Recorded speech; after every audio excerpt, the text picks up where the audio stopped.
And a very good evening to everyone. We've already got over 26 people watching live. So those are the who are ready to go right at the start, highly committed, which is great to see. And this is the penultimate extra time of the 21-22 season. There will obviously be other podcasts coming through the close season, of which I'm sure many of you will want to get involved with. And this one's quite an interesting one. Obviously, it's the last home game of the season at Molineux. Another weak performance, possibly on the whole. We didn't lose. We came back from a goal behind, and we got a 1-1 draw. But of course, there were scenes at the end with the players, the women's team and the men's team doing their circle of the pitch, waving to the fans with their families. The ladies' team proudly sporting their 2 trophies, hopefully get one more next weekend. And then, of course, we had the men's team circling the waving. And obviously, there's a little bit of a bit of emotion that we're going to come on to and talk about. Not just the game and looking forward to next week in terms of Liverpool, but of course, the thoughts of losing some of our most loved players that have served Wolves so well in recent times, notably all the biggest of those, of course, King Ruben Neves, that was seen with a tear in his eye, waving to the fans. And is that his goodbye? Is it farewell?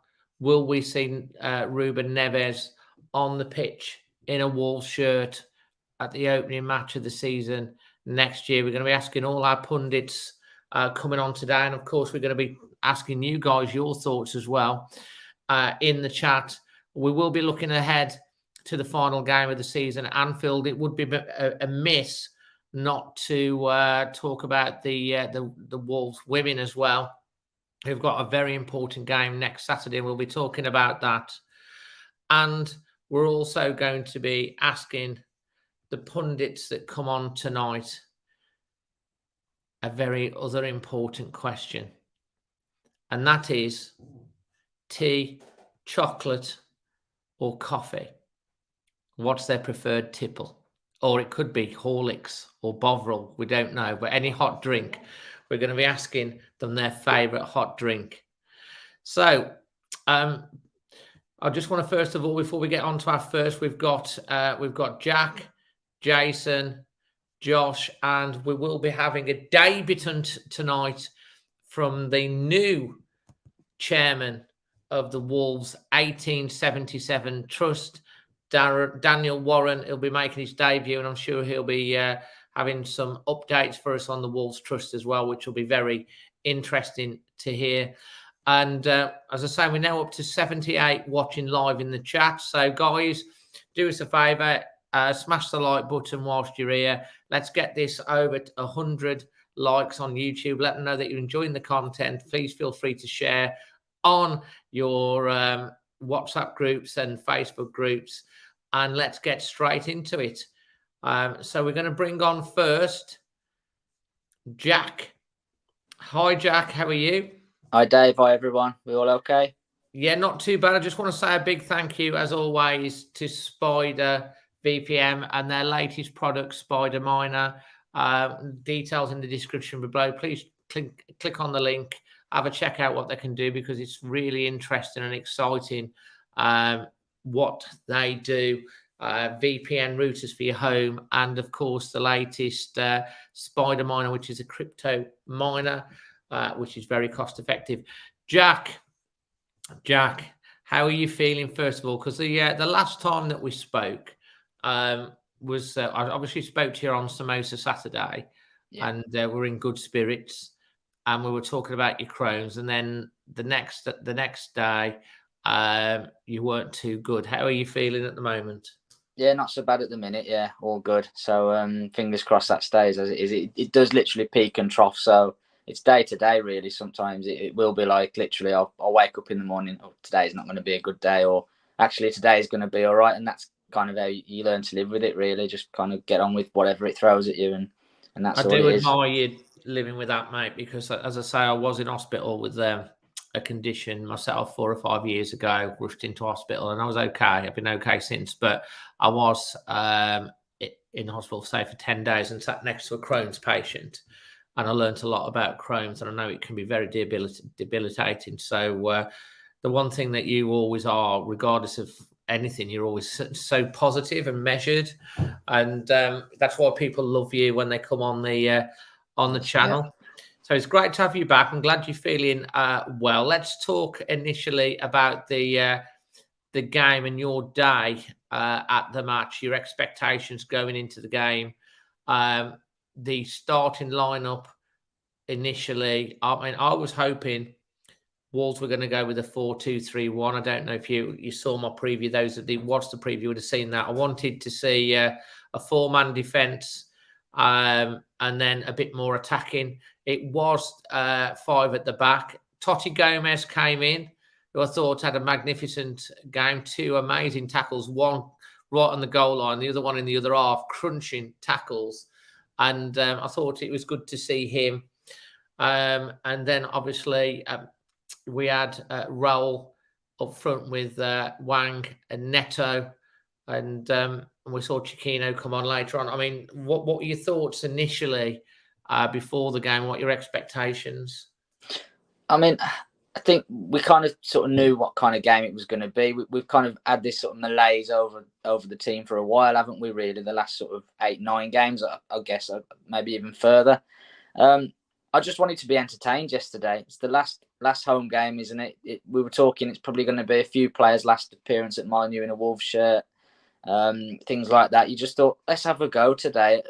And I just don't think we did it. We had a 10-15 minute spell, didn't we, where we got the equaliser and Neto had a shot, a header, well saved. But other than that, I just thought it was like a friendly, wasn't it? It was half pace.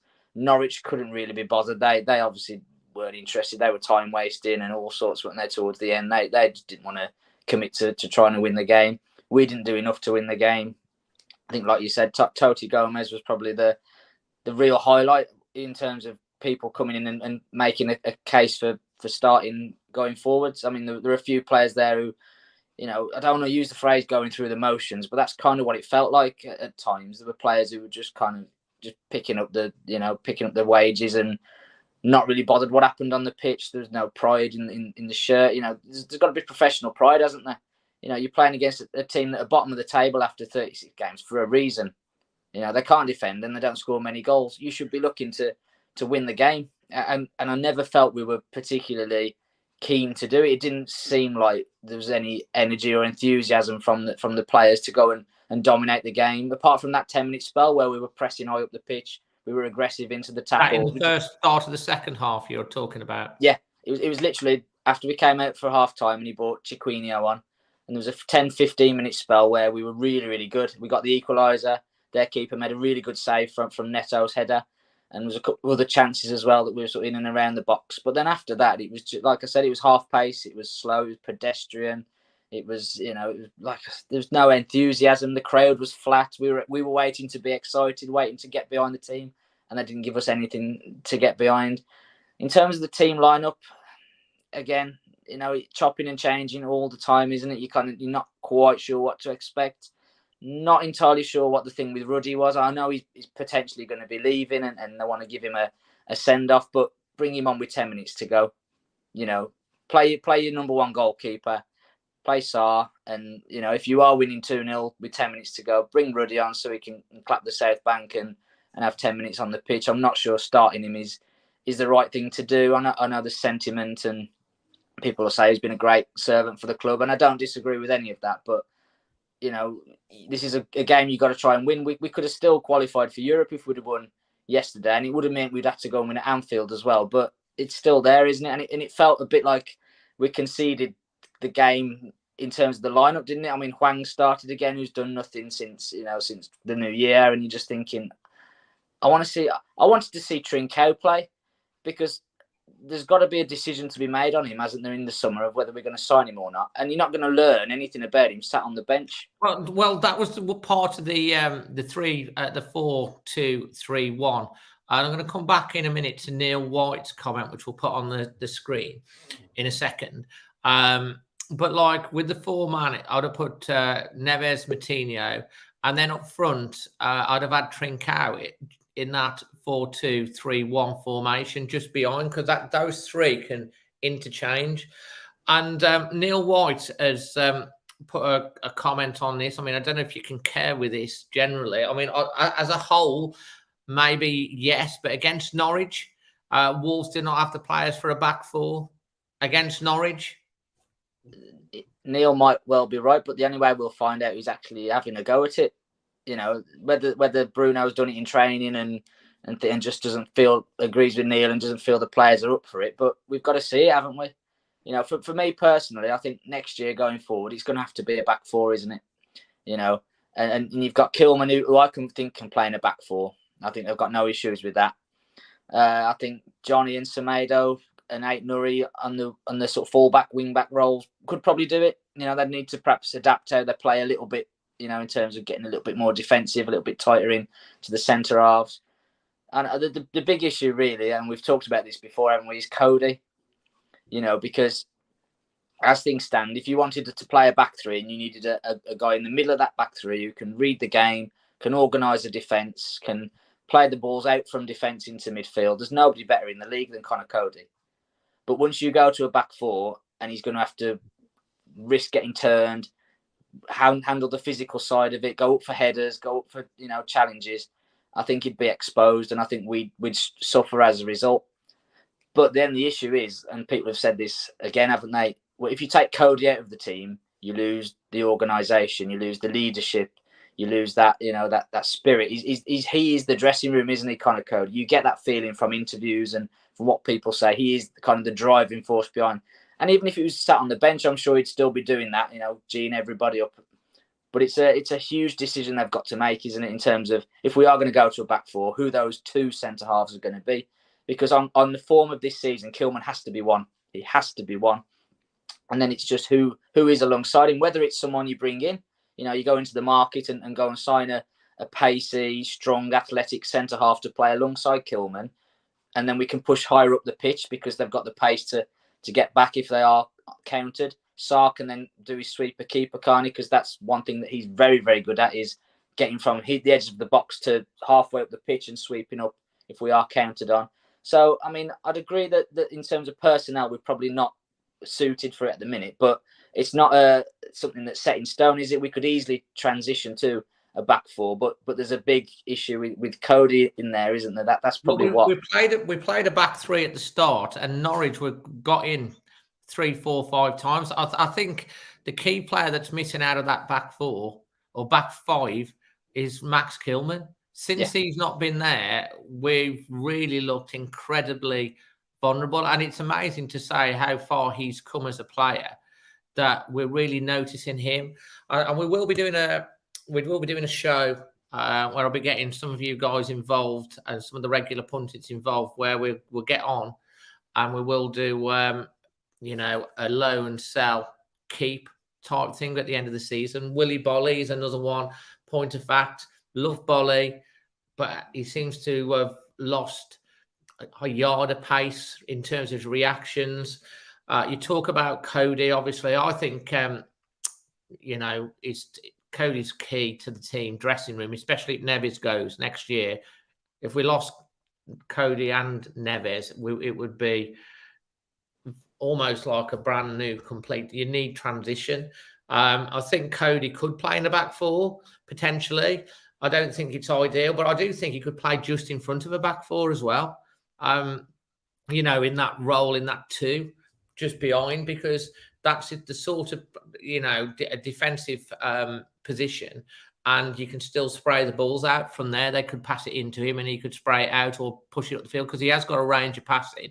So I do think even if Bruno Lage changes, and we'll ask everyone else on that, I'll be interested to hear what, you know, Jason and Darren and Josh have thoughts on that. But I do think that there could still be a role for Connor Cody, even in the 4-2-3-1 formation.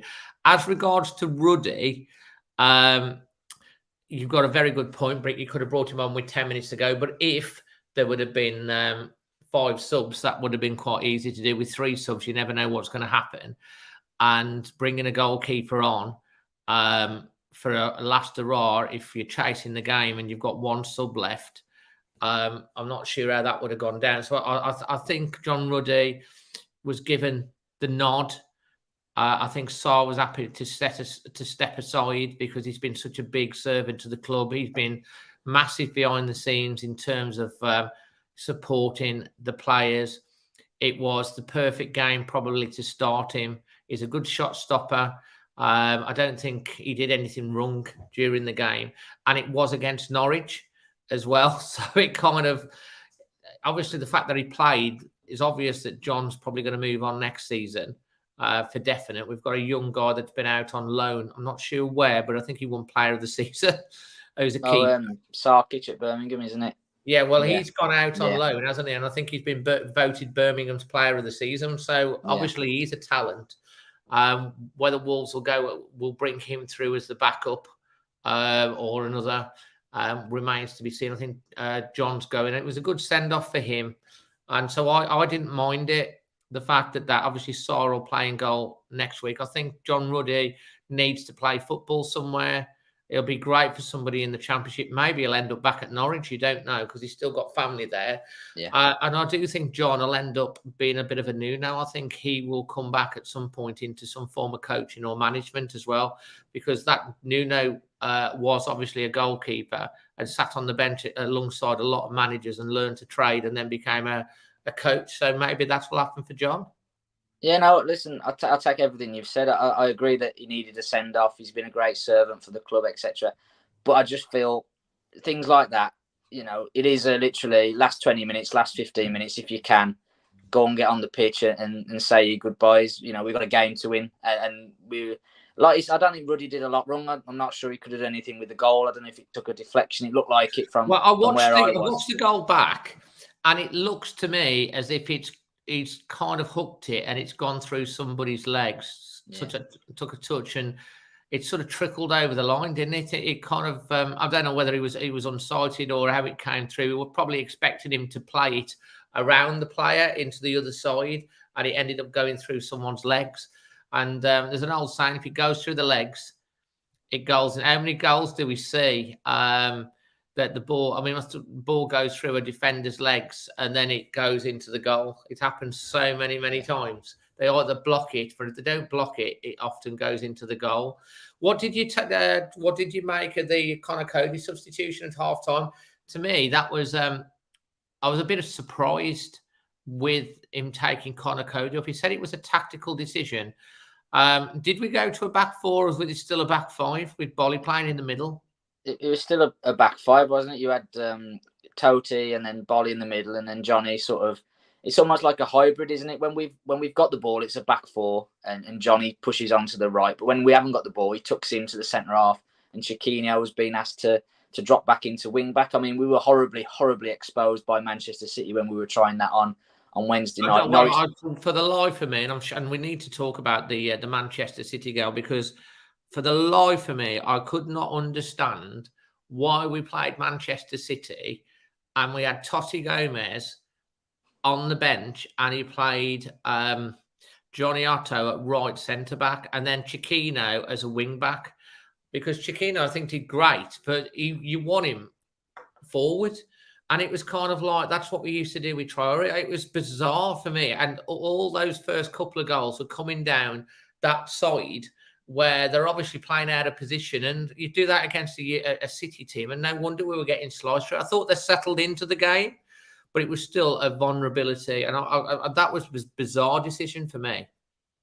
Yeah, no, it wasn't, and I think again, it's question marks over the manager, isn't it? We've talked a lot about some of his team selections and tactics. He seems to be very sort of very left field. Sometimes you'll do something, everyone's going, and sometimes it works and you think that was quite a good thing to do, but then other times it goes horribly wrong. And I think, again, the Cody substitution yesterday, I'll get the reasoning behind it. I thought if anyone, I thought Bolly was worse than Cody in the first half. So if you're going to take a centre half off, well, you've got that's to it. take. It's a tactical substitution, but he's took the Yeah. centre back off and then replaced him with Bolly. Yeah, And if you're going to do that, go back 4. You know, and that's just what I have thought. like we said, have a go. Was it a back 4? Is it? Yeah, because actually, a lot of people I spoke to after the Manchester City game, yes, we were disappointed that we got a bit of a hammering in the end, but there was a genuine sort of feeling, at least we had a go, at least we tried something different. It didn't work, and we were horribly outclassed, and there's no shame in losing to Manchester City, really. But, sometimes you got to have a go, haven't you, really? We could have... Look at West Ham. Yeah, I mean, we could have sat back against Manchester City and defended for 90 minutes and still got beat 3 or 4. They're just that good. So at least we tried something. I thought when we got back to 1-1, I thought something's going to happen here, and it just didn't. We didn't keep it tight enough for long enough, did we? It was 2-1 very, very quickly after, and then 3-1, and it was a good goal that Wolves scored as well. It was the best goal of the game in terms of the passing movement. Counter attack out to Neto, great cutback, and I think Dendoncker scuffs it a little bit, but sometimes that's better than missing it clean, isn't it? Because it wrong foots the goalkeeper sometimes and it squeezes in. But yeah, it was. I think it's hard to kind of justify what Bruno did because it went really badly wrong. But those are the kind of games where, you've got to try and almost wrong foot them, haven't you? Guardiola will be so well researched on what we're going to do, what we're about. If you do something slightly different, it might catch them out for 10, 15, 20 minutes. It was interesting when we played Chelsea the other week at Stamford Bridge. We did something slightly different, and within 2 minutes, Thomas Tuchel was on the edge of the technical area pointing to players. So it took him a couple of minutes to suss out what we were doing that was different to what he was expecting. So sometimes it doesn't happen very quickly. The managers go, oh, hang on, they've tried something different here. Let's sort that out. But I think actually the way that we started the game did catch them cold a little bit, but it was just they were too good in the end. Well, I think conceding the second goal so quickly after we'd equalised, the crowd were up, and then it was like, oh, we're back behind again. I think that kind of knocked the stuffing out. Your man of the match and your performance rating from this one? Man of the match from Norwich, I'm going to go with Toti Gomez. I thought he was he's the one player that came in and really staked a claim and said, you know what, this manager's forgot about me, but I'm still here and I'm still ready to do a job. I don't think he's let anyone down, has he? In the games that he's played, he's been really solid. You could argue he could have came into the team earlier, but he's in now, and I wouldn't be unhappy if he started against Liverpool. I know it's going to be a very, very different test against Salah and Firmino and Mane and Jota and Diaz compared to Norwich, but let's give him a go and see what he's made of, So he get my man of the match vote, definitely Toti Gomez. Performance rating, I'm gonna go 5. It was very average. It was very end of season, very half paced. Players sort of thinking of the holidays, and from both teams, to be fair, it wasn't just us, was it? They were pretty average as well. Little moments of excitement, little glimpses. I thought Neto. What was your moment of the day? Moment of the day. I think the tackle by Toti Gomez. That was brilliant. Down by the North Bank. Yeah, he must have sprinted 30 yards and absolutely crunched. That's what you want, isn't it? It's like great timing. It was crunch, won the ball fairly, great timing, and you think, wow, this kid, it's a bit like Chiquinho and Toti Gomez. They're like a breath of fresh air. They want it so bad.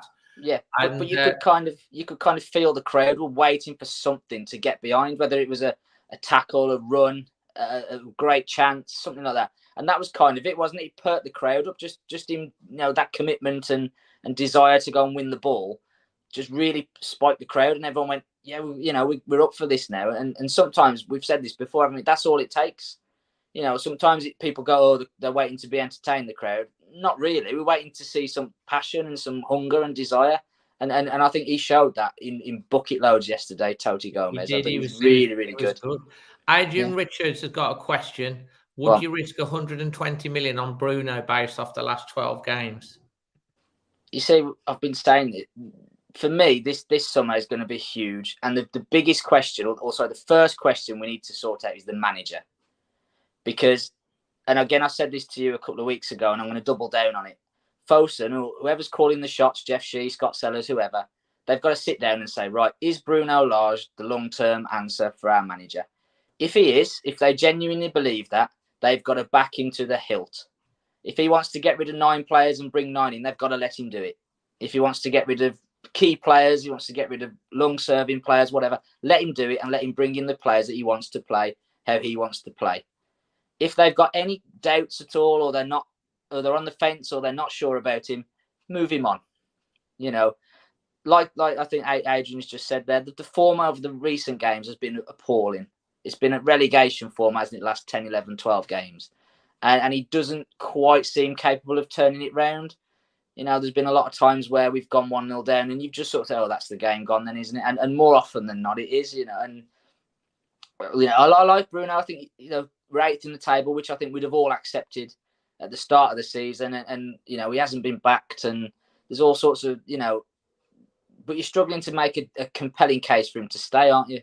You know, that's based off the last 12 games, definitely. Yeah. I mean, there's rumours going around that he's lost the dressing room, that there's something not right there, there's something going on. I mean, you look at I mean, I've had it said by a few people, there's something not quite right there. Now, this is what I'm saying. It is a massive summer. There's some big decisions to be made. I mean, someone's mentioned Julian Lopetegui, Wolves, Fosun's initial choice. I don't know if he's even available. I think someone said he's leaving Sevilla. Would he be the ideal man to come in right now and really take a grip? It was Fosun's first choice all that back ago. Or do you go in and then back Bruno? He's got us to 8th. That's still, it could be 9th by the end of next weekend, because Leicester are closing in. Leeds did us a favour with a late goal against Brighton, but if they do win and we lose to Liverpool, they could go past us as well on goal difference. So, I mean, right now, if I was to ask you, saying they were both available, would you stick with Bruno, or I've got a pair of cards, or would you twist and go with Lopetegui, who's done so well at Sevilla? I would twist. I think I would twist. I just think, you know, it's a huge summer, isn't it? And you know, is Bruno the man to lead this revolution? Because it's going to be a revolution, isn't it? We're going to have a lot of players out, a lot of players in. I've got enough doubts in my head to say I'm not sure he is. And if I was running the club, like I've just said to you, if I had any doubts at all about the manager, I would move him on, because I can't commit that kind of funding to a manager who I might potentially be getting rid of 10 games into next season. You just can't do it. So if Lopetegui is available and he wants to come and he's got an idea of who he's going to bring in and how he's going to change how we play, then you've got a twist, haven't you? You know, football's ruthless. You know, Jose Sarr's been our player of the year for me personally, and I've got no issues with him winning that award. But if a better goalkeeper was available in the summer and wanted to come, you'd sign them, wouldn't you? Because it improves your team. So it's got to be the same with the manager. Even though he's done a good job getting us to 8th and he's in difficult circumstances, if a better manager's available in the summer, you'd be mad not to go and get them, wouldn't you? You know, that's the bottom line, isn't it? Because football's all about improving. Stick or twist. When there's an opportunity to improve, you have to take it. Stick or twist, and you're going to go twist. I'm twisting. Fantastic. Jazza, thank you very much. He's a Norwich fan. Wishing us best of luck. At least we've got Premier League football, and we do wish Norwich all the best. By the way, you do know, as a Norwich fan, there is an unwritten rule that you're not allowed to play Fulham, because you guys go up and down and up and down, up and down, and you never play each other. Mate, that's fantastic. I've got two more questions to ask you before we bring in on Jason next. First of all, your favourite hot drink? I'm not a massive hot drink person. I'll go tea. Nice cup of tea. Nice cup of tea. Yeah. So, and finally, this man. Yeah. Look at obviously there's been a lot made about his face, the eyes, the emotion in his face there. Do you think he's going? Do you think he'll be here next season or not? I don't think he'll be here next year. And I know people will be upset to kind of let him go, which I think we will. But I think if we're being honest, he owes us nothing. he came in as a bit of an unknown quantity in the Championship. He didn't have to come, did he? He was happy at Porto. Took a risk on his career. It's paid off for him. It's paid off for us. He's given us 5 fantastic years, some amazing memories, some brilliant goals, some great team performances. But players like that, they're ambitious, and we're not in European football. Ruben Neves is more than good enough to be playing European football. He's good enough to be playing Champions League football. And when we can't offer him that, he's going to want to go, isn't he? The same as Jota did, and the same as Traore did, and it's going to be what it is for us, isn't it? We're going to have to attract players that are Neves' ability, coach them, improve them, get the benefit from them, and then let them go to the next level. And I've got no bad feelings about Neves if he moves on at all, and I wish him well, and I just hope that if he does go to another Premier League club, he doesn't score against us like everyone else seems to do when they come back. So absolutely. And finally, before you go, thank you to Beyond the 90. I'll definitely take you up on that pizza. Leicester City. Hoping we can both get to top 6 next year, which would be amazing for the Midlands as well, and for football, to be honest, in the Premier League.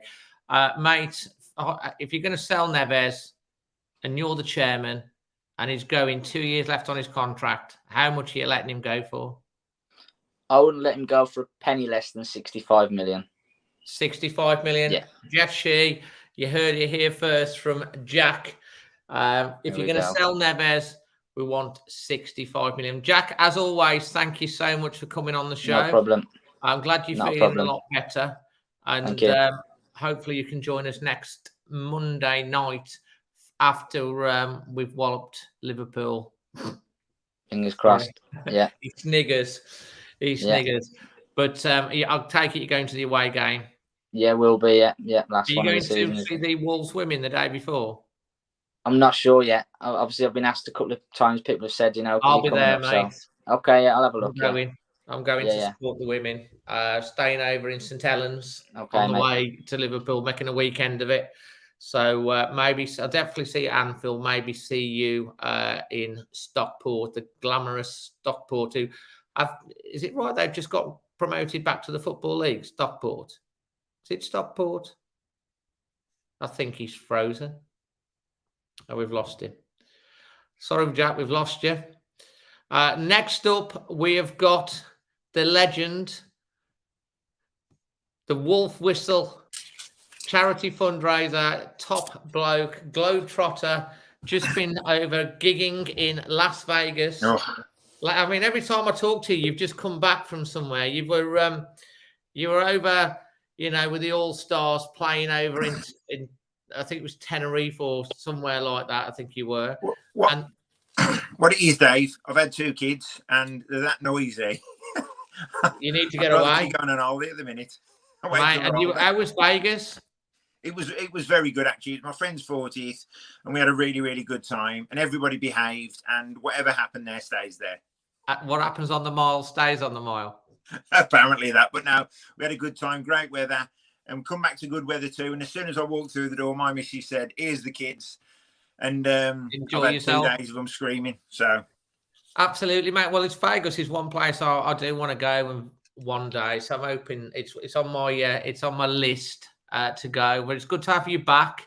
Obviously, everyone who doesn't know, Jason runs the really fantastic Wolf Whistle podcast. So make sure you do check that out because he has some great interviews with some Wolves legends.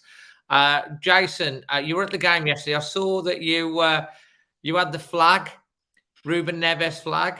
Yeah, I mean, I think I've got to retire that flag because the last time I used it was the semi-final against Watford. And then I dusted it down and brought it out. Listen, for me, I pretty much knew in my heart of hearts that was going to be Ruben Neves' last game at Molineux. And I think the pictures at the end, when he's depicted with tears in his eyes, said it all. Because listen, he's not crying because we've missed out on Europe. He's not crying because we haven't had a particularly good end to the season.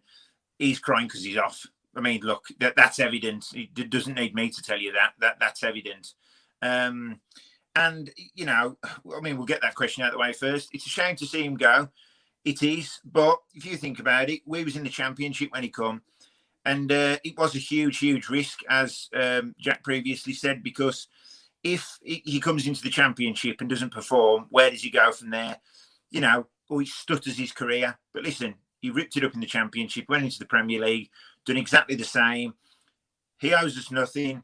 He can leave with his head held extremely high. You know, he's only going to look at what Jota's doing at Liverpool, and he wants to do the same. He wants medals. He ain't going to get medals at Wolves, is he? Let's be realistic. And all these Wolves fans saying, oh, yeah, we should be, you know, going for the top 6. There's no one more than me that wants top 6 football, but we've got to be realistic. We have got a capacity of 30-odd thousand. We're not going to attract the biggest players in the world. We've got to think of the revenue that these 30,000 people are bringing into the club as well. And it's not as much as a club which gets double our attendance, 60-odd thousand. So we've got to be very realistic in our expectations. Listen, for me, I think he's going to go and have a fantastic career. It's at the peak of his career now. He deserves a big money move at this age, 25 years of age. And listen, it could be a dream move for him. He's already set up for life anyway, but he deserves this move. I don't know who it's going to be to. Yes, I'd prefer to see him go abroad, but if he goes to Barcelona, what we're going to get, a few bit part players that they don't want because they've got no cash to give us. So I've got a hunch it might be Man United. I might be wrong, but listen, that's just what I'm feeling at the minute. Yeah, I mean, I think what you're saying, mate. I mean, every single Wolves fan, you know, we've got an emotional attachment to Neves. Yeah. Just because of the way he is, the way he's coming, you know, to Wolves when he was a very young man and taken us to where he's done over 200 appearances. The interview that he gave about when he retires, he'll want to come back here. He's got a wolf tattoo. He's had some other moments that have. But Wolves clearly means a great deal to him, and of course, he's been bringing up his young family as well, and he has got a massive attachment to the city, the club, the fans, and you could see that. I mean, if you've got an attachment to something, and you've been somewhere for 5 years of your life as a young man developing, and then you've just played a game on that pitch. That could be the last time you ever put the shirt on in Molineux and all the fans were singing his name. You know, you're going to be emotional. And I think that shows what Wolves means to him. He probably will go. You don't know if he's definitely going to go. Well, you don't. But like I said, by the tears, I think that gives it away, really. And what's keeping him at Molineux, really, Dave? Yes, he obviously loves the city. We've took him as one of our own. You know, he conducts himself fantastically well off the pitch. I believe his children have all been brought up in England, probably born in Portugal, you know, but they've all been brought up in England. So it's obviously, you know, a huge wrench for him to leave, but we can't offer him anything. No, he didn't even get Europe Conference League. And there's people saying, give him a lifetime contract, flipping 200 grand a week. It's not about the money to him. No. He's going to get that money wherever he goes. It's not about the money. But it's about a chance of winning medals, competing at the top. He wants to test himself. He wants to play in World Cups. He wants to play in the Champions League, and he's a Champions League player. You know, he's a world-class player. If Wolves are struggling in the bottom half next season, going on the form of the last 8 games, and we're in the bottom half, what's to say he's not going to be picked in the Portugal squad? He's got to think of all these factors, Dave. Yeah. And then your other problem is that the values start dropping. So as we've seen with Traore, he's gone to Barcelona. And we're all thinking, no, 30 million quid, Barcelona, haven't got a pot in. And now we're looking at probably 20 million quid for him. I know, which is 2 million more than what we paid. I mean, question for you right now, would you swap Traore for Trincao and Trincao signed a contract and obviously you've got definite value there? Would you do that? At the minute, Dave, I'd probably swap Traore, Carroll, and listen, I jest. But with Traore, he doesn't want to be at the club anyway. So listen, Trincao got that. You know, it was a good finish against Chelsea. Is he strong enough for me? Is he consistent enough? Probably not. He played in the right formation though under Large at the moment. Well, would that 4-2-3-1 formation suit him better? Yeah. I think it probably would suit him better, to be honest, Dave. But listen, Traore doesn't want to be at the club. He's made that pretty clear. And listen, if they don't want to be at the club, we don't want them here, do we? 100%. No, you want players that are fully committed. Before we move on to a couple of key questions, and I will ask Neil's question on Bruno Lage before we get into the game in a second. If if Neves is going, and you're Jeff, and what are you gonna accept to say that'll satisfy the fan base, that works for all parties? What are you going for as a fee? I think realistically, listen, I know Jack's just said 65 million. Listen, 65 million would be unbelievable business. But I think on what we signed him for, 15 million, if we can treble the value and get more than Jota, so if we get anywhere near 50 million pound, that's good business for a player who's got 2 years left on his contract. Obviously, my natural fear is with what we're doing with the Jota money, to be fair, I think it's got to be invested well, and we've got to do our business early. It's no good with a week to go deciding. 100%, Jason. 100% agree. We can't dilly or dally or pee in the wind and all this. No. We've literally got to strike and show our intent early doors. We've got to go for it. And we've got to get the players rather than faffing about dilly-dallying. We'll end up with second, third, fourth choices again.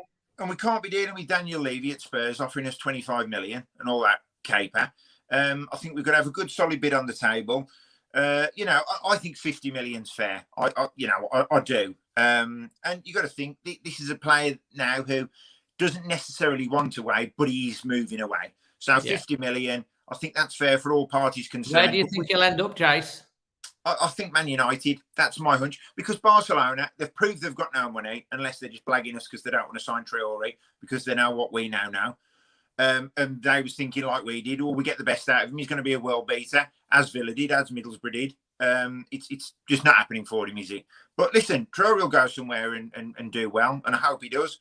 But I just can't see it in a Wall shirt. But I also don't want 3 or 4 bit part Barcelona players to just make weight in the deal and just to bolster our squad up and give Bruno Lage a bigger squad with players that he might not necessarily pick. So it's about quality. It's about quality. We do need quantity.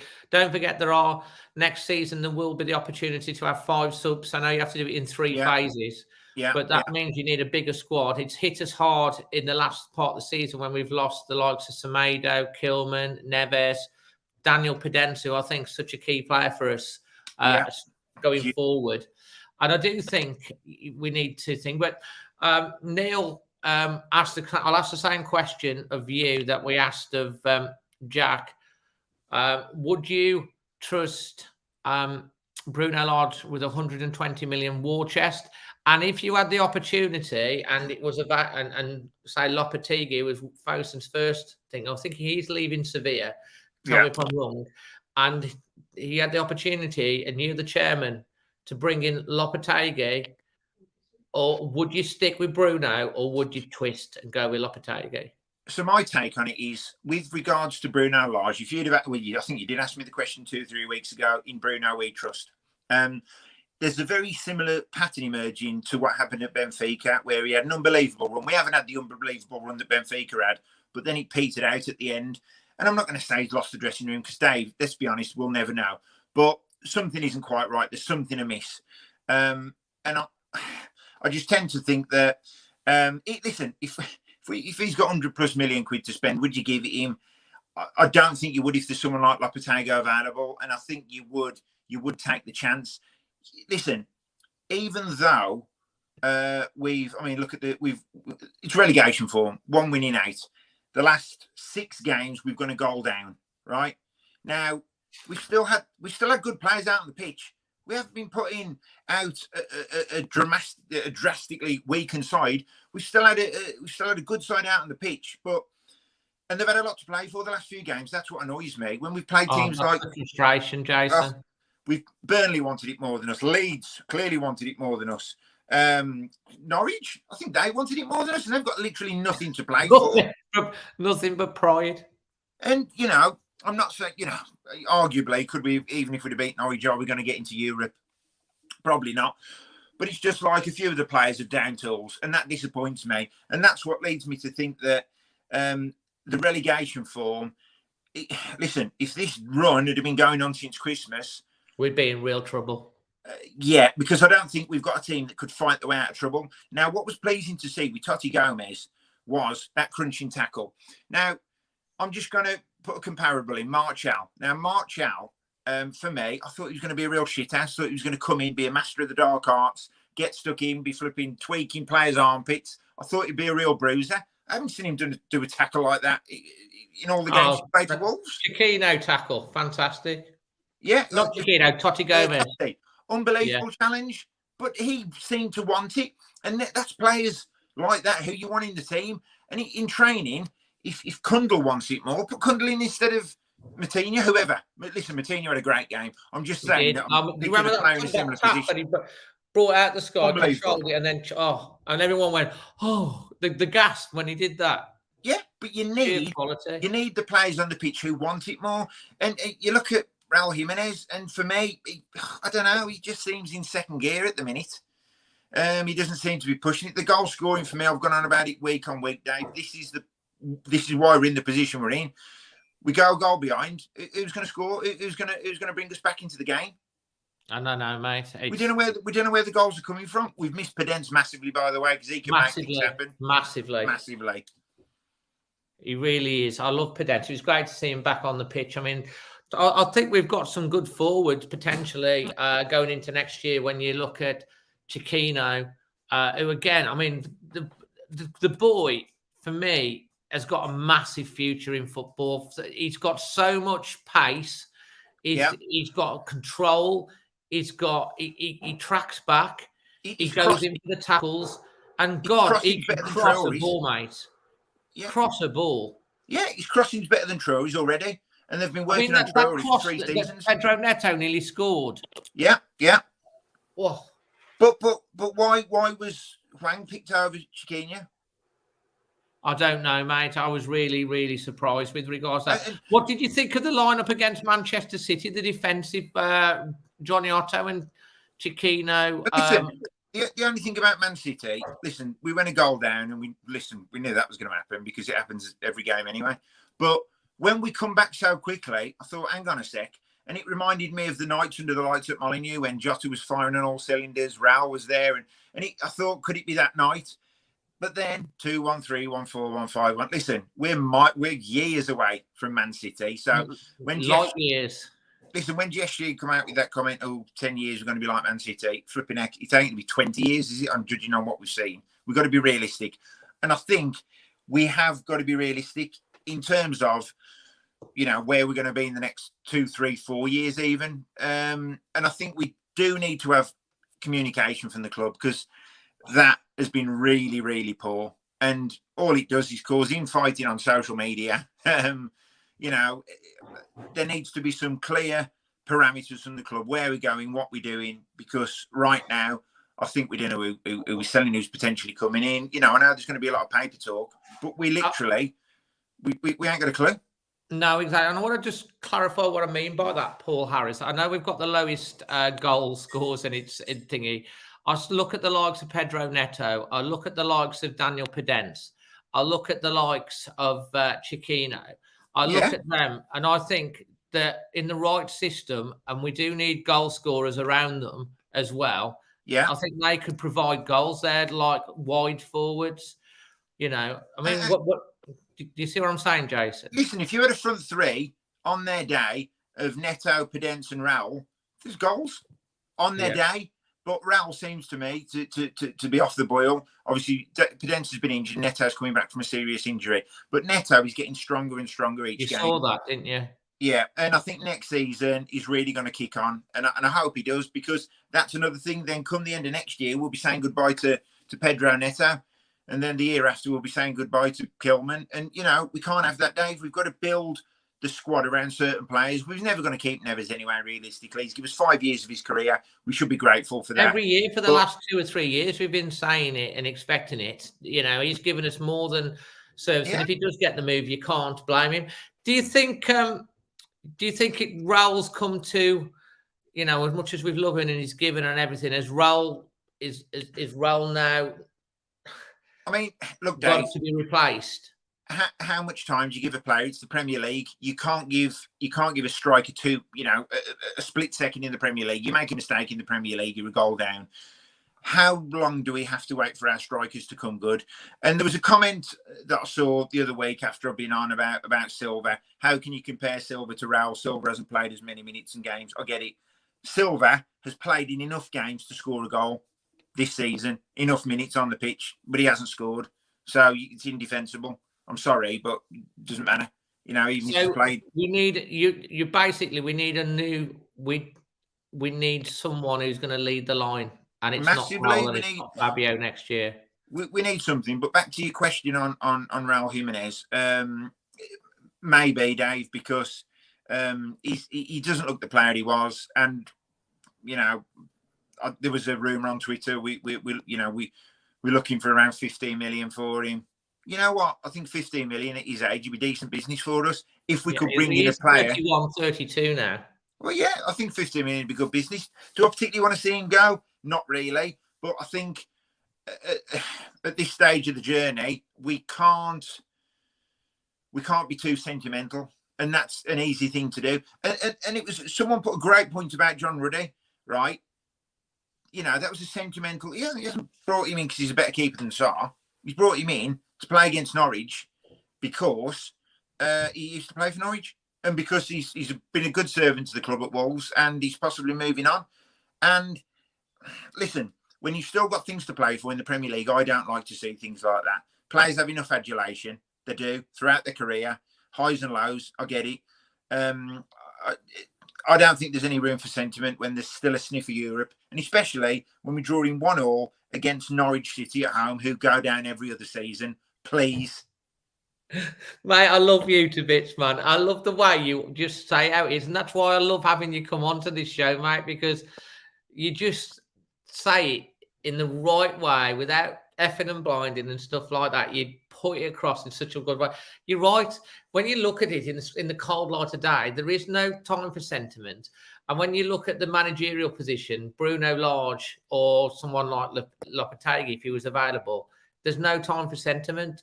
I think the Wolves fans, and obviously there's been a rise in the season ticket prices. I mean, what's your view? I mean, you're in WV1, aren't you? I mean, I don't know what the prices are there. What is your view on the season ticket prices? Listen, it's once again, it's a difficult one, Dave. You've got to look at the demographic we're in. Wolverhampton isn't the most affluent area of the country, but we're also seeing some unbelievable players coming who we never even dreamt and thought of. You know, Moutinho, Neves, Raul Jimenez. You know, we've just named them all tonight. And I think realistically, thanks, Paul. I think realistically, I think it's pretty fair. You're never going to keep everyone happy, because if they knock 100 quid off the season ticket prices, you're going to have a sector of the fan base going, "Oh, well, we ain't got no money for transfers now. We ain't got no money for esports." Look, the club can't win. If they'd have froze the prices, maybe, but then look, they've got to put the prices up now, because you know, we've got to compete, haven't we? The biggest problem is, though, the fact that we've only got, like I said, a stadium that holds 30,000 people. And for me, we've had ideal and ample opportunity to extend the ground. And listen, in my opinion, I'd have extended the ground and actually made the prices a little bit cheaper. And I think that would have got more people through the door, more people interested, obviously bigger crowds. That would have been... Well, that's the $600 million question, isn't it? About, you see Leicester are already laying plans to expand their thingy. Yeah. Villa the same. Yeah. Lots of teams are looking to expand the stadium, and obviously it brings in the revenue. Yes. And I think this is another one of these little niggly frustrations with Wolves fans, that Fosun have talked the talk about, getting to the top, X amount. And I mean, I don't want to say in any way that I think Fosun have done a fantastic job for Wolves up until this point. But like, you look at the stadium redevelopment and, the Steve Bull stand, you've talked about it. We've talked about it. The facilities aren't great. No. And it's about how they expand the stadium and invest in the team. Do they stay where they are? Do they move it? But we don't seem to know what's happening with it. That's it. I mean, you've just told me Leicester's plans. We don't even know what Wolves' plans are. And we're Wolves fans, and we're constantly on social media. We're constantly getting updates from, reliable sources. Yeah, we don't even know what's going on. And listen, there's going to be that old argument coming up as well soon, and people will shoot me down for this. Should we move? Look, do I really want to see us move from Molineux? Of course I don't. But we've got to be realistic, and football's a changing game. And are we going to be at Molineux in 50, 60, 70 years anyway? Probably not. Look, if it has to move, and people are probably going to shoot me down now, but I worry about the fact that, how much can we grow? The expectation levels are huge at this club now. And I just don't think we've got the stadium as it is at the minute to match it. That's my opinion. And if we was towards the bottom half next season, started off badly, are we going to be even getting 30,000 through the door, Dave? Because we know how fickle Wolves fans can be. Very fair. Someone made a point. 17,000 in the thing. I mean, what do you think is the ideal capacity for a top Premier League Wolves side? I mean, what sort of size stadium would you think would be bang on? Realistically, I think it couldn't be anywhere over 45,000. We've got to be realistic. We don't want to be in the stadium like do we and see flipping 10, 15,000 gold seats. But I think 45,000. That gives a chance for our 15,000 people that are on the waiting list to all get a ticket, Dave. To be honest, Jason, I'm bang on. I think 45,000 would be a bang on. I think it would be good because you see some of the German clubs how they've got more people through the door and they've got the prices. People come, they spend more on food and drink, they buy more merchandise, they buy other things because they're coming to the game, they're more invested. So you get the money back on that. And I think we do need to be getting answers from Wolves. What is happening with the stadium? Are we just going to keep saying it's not going to happen? Or is it something can actually happen with it? We need to know. We need to sort of see what is the timeline. But it keeps getting deferred and deferred and deferred. Now, yes, they have to invest in the team. And yes, this summer is massive. And I don't think the owners are going to get away with dilly-dallying this season. We got away with it in January because it's a tough month, January. Okay, the likes of Newcastle and stuff, had to spend. But we were winning. And because we were playing so well and Bruno won Manager of the Month, the grumblings weren't there. Had we had a January like we'd had a March and an April, it would have been... They wouldn't have got away with it. So this summer, they've got to invest. I'm looking forward to hearing the Ask Wolves series and what's going to come out of that. Yeah, but we do know. I mean, I have asked, I've been asked Russell to come on the channel and stuff like this, and I'd love to get them get some Wolves hierarchy on here, having a direct interview with the fans, not with watered down questions and all these sort of things, and come on, talk to us, in the right way. We're not going to, and actually talk direct and not filter all the questions out. Wolves put a thing on today about some sustainable partner, right? So clearly everybody then gives them pelters. Oh, we'd rather have a sustainable player, a sustainable team. And I get it, but that's the thing. They're always so quick to give us that news and be so open and upfront and honest and give us all that about esports and that, which I'm not saying is a bad thing, and Wolves records and all this. This is brilliant. If it grows the brand, I get it. But we also need some clarity on what's going on with the first team. Instead of showing pictures of Silver at training, pinging the ball in the top corner, I think we need some more clarity on which way the club's going. Because at the minute, it's like rambling along. We're happy with where we are. But listen, Dave, it's just a frustration. The way we finished this season, we shouldn't be in 8th position. The way we finished it is... Not sure we will be after the weekend, to be fair. No, I don't think we will. And the other thing about the season tickets, which is fine, and I generally I think the fans have kind of gone along with it. It wasn't as much as they can. They've took some bits off in terms of the cost of buying a ticket, the service fee or whatever it is, and they've done various different things to sort of think. And I'm sure Darren is going to talk to us more about this from the Supporters Trust, who's coming on later on in the show, making his debut, because obviously he's the chairman of the 1877 Wolves Trust, the new chairman, and that'd be interesting to get his feedback from the membership on that. But if Wolves drop down a position from 8th to 9th, we've gained £1 million from the ticket sales. We'd lose 2 million for a place. I know. It's just it's £2 million for a place. It could be 4 million. We could drop to 10th. And we got 1 million. So that's why didn't we go and beat Norwich? Dave, we've had so much to play for over these last 8 games. So much to play for. And look, we was never going to get anything out of Man City, lucky to get anything out of Chelsea. But you got to look at the other games. There were some winnable games there. There was a good 10, 12 points on the table that we could have comfortably got, which would have put us into Europe. But more importantly, as well, if we're going to look at finances, that would have given us an extra 2 million quid a place, whatever. And then the European money as well. But there you go. And we wouldn't have to penny pinch, would we? And we wouldn't have to, offer the fans the fact that, if they're paying direct debit, they don't get the charge or whatever it was that they offered them. And it's things like that. Listen, all they're trying to do is appease the fans. Just trying to give them a bit of a make weight. Look, we're putting the prices up, but this is why. I think the prices, as I've said, I don't think they've gone up too badly. And if we want to compete, we've got to expect that if we want to sign all these players. But they've got to back it up in the transfer window in the summer. 100%. Because if we sell Neves or give him to Barcelona for a few players, but if we sell Neves for 50 million card-old readies, we need to invest that money wisely. We can't spend that on an untried, untested £35 million player naming our names. We can't do that again. We can't because, Silva's value now. What is Silva's? I'll ask you the question. What's Silva worth? Well, it ain't worth 35 million at the moment, is it? You'd be lucky to get 10 at the moment.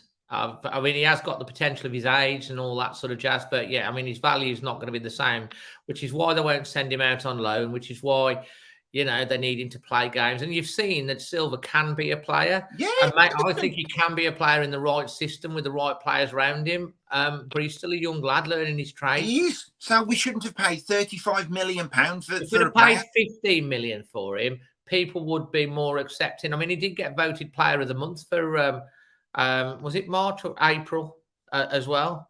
Player of the month. Did we win a game in April, Dave? Did we win a game in April? No. We should have given John Ruddy. Give it John Ruddy.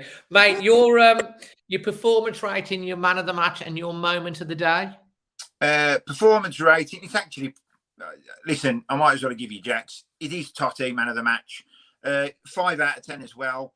There was just nothing inspiring me at all. I always look forward to the last game of the season. And there's been many seasons I've watched the Wolves where there's been nothing to play for, but it's normally a sunny day at the Molineux, and we normally end up on a high. There's so many end of season games that I can remember quite clearly. I'm not going to remember this one, but no. The moment of the match for me was obviously that crunching tackle from Totti, because finally someone was out there showing a bit of passion, and that player literally should have been playing 2 months ago. Because he's just come in, he wants it, strong, powerful, hungry, and that's what we've been craving for. Yeah, and these are the sort of positives that I'll go into next season. I do think we need to invest in centre-backs, by the way. I'm not saying we don't, but Totti Gomez, and Chiquinho, and Neto coming back to form, and hopefully a fully fit Podence. And obviously the midfield is, Martinho might go with Soyis, was quite emotional. I mean, he was really, really taking in the Molineux. He was the last person to leave with his son and something. I mean, you have to say as well, to remain Soyis, he's a character. He's given everything for the club. He might now his star is definitely fading, and he hasn't been the same since AFCON, but he played in midfield. He's played at, on the left-hand side, he's played in the central of defence. He's always given everything, and you'll never, ever forget the Middlesbrough game where he was a plank on the back. Absolutely gave everything for the cause that day. Dave, he's been an unbelievable servant for the club. He's one of the unsung heroes, and he's one of them players, because he's not picking it from 30 yards, we're not having his name on the back of our shirts. But nonetheless, he's been a fantastic player for Wolves. I do want to do 2 quick mentions while I'm on, Dave, very quickly. He's a guy who listens to all your podcasts and watches all your shows. A lad called Gary Burton, good friend of mine. He done the electrics in my house. So I'm surprised that they've actually stayed on. So he's a top lad, by the way. And the other one, great bit of news today. Jake Daniels at Blackpool, 17-year-old young man, has come out as gay. And listen, we've been watching football, Dave, 30-odd years. There has been tens of gay players that have been too frightened to come out. And finally, the bravest of them all, a 17-year-old lad at Blackpool has come out as gay. I think that is fantastic for the game. I really, really do. Well overdue, yeah, and it's he's had a lot of positives for actually coming out and doing that, because you know your sexuality, whatever it is your sexuality, and the fact that he's come out at 17, you know, hopefully that it breaks that glass ceiling, and it you know, it should be accepted, whatever it is. You know, you go out there, you wear the shirt, it doesn't matter your race, your religion, your sexuality, or anything, it doesn't matter. I agree. You wear the shirt, you play for your club, and that's all that matters. So yeah, well said. And hi to Gary. Gary. Well. Fantastic. And to finish off on the big question, your favourite hot drink? Favourite hot drink's got to be Builder's tea, 1 sugar. Builder's tea, I like mine like gravy. I like it where you can put a spoon in the cup and it just stands up. I like thick, dark tea.